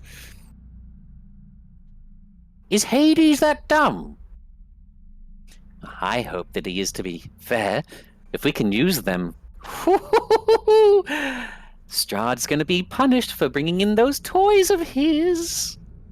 And that is where we'll end tonight. Yay! Oh my god. Oh my god! I'm That was so so glad good. I Can we finally everyone brought it have back a around cheer at the for end. Sandra? Yay! Oh, yeah. Hooray for Oh, Sandra! wait. and her One left more really boob. quick one. Did the Blue Man Group get disintegrated? Yeah. I think so. I think. How many were in One this sec. group? Can you hear me? Yeah. Yeah, man. Yeah. The there was 2 blue men, and both failed. I'm not sure when the retaking of these exams occurs or the university intake, but they definitely didn't make this round. And yeah, Sandra's still studying. She's still messing around with the professor, but rather than sleeping with him for grades, she's giving him organs. So yeah, cool, Ludendorff University. So we'll end it off there for tonight. I'll see you guys next week. We definitely ran over as I Christian? wanted to get that last little bit in there. Christian, do we get a long rest? Yes. Same as all of them. A long Okay, rest in thank you. between these. We'll be Thank coming you. to our final session, the final domain of dread, and our final ingredient next week. It's late. Oh, We this won't worry is about a awesome. raid. We'll just cut it off here. That's So all right. good night, everyone. Before we If raid, everyone can else we wants to all say their just- good nights as well. Can we? Yeah, I just want to say a special thank you to Sandra, who literally took a boob off and put it in someone's pocket. That's a cool Commitment. thing. I've never seen that. So Very gross. obviously, Very gross. But I'm guessing to the witch type, crazy, like discombobulated body type. This was people. also. She didn't have flesh, so this was a boob without flesh, just to put that in mind as well. So it was more just I'm like with a you, I'm sack with of you. lard I'm just that like, she just. it's gross to me as a person, but to like a hexbloods. Misshapen ball of clay. yes. This is turning into a love story for the ages. And yeah, everyone watched that movie with Viggo Mortensen. Yeah. Yeah. So we can get a real taste of it. Yeah. Yeah, If not very Safer creepy. Rigid Body and horror. Sandra, the love story that never was. Oh my god. Yeah. So from all of Okay. us here at Crit and Miss Role Playing Games, may all your 20s be dirty. Have a fantastic night and try not to dream about Sir David Attenborough's nipple. Night, everybody.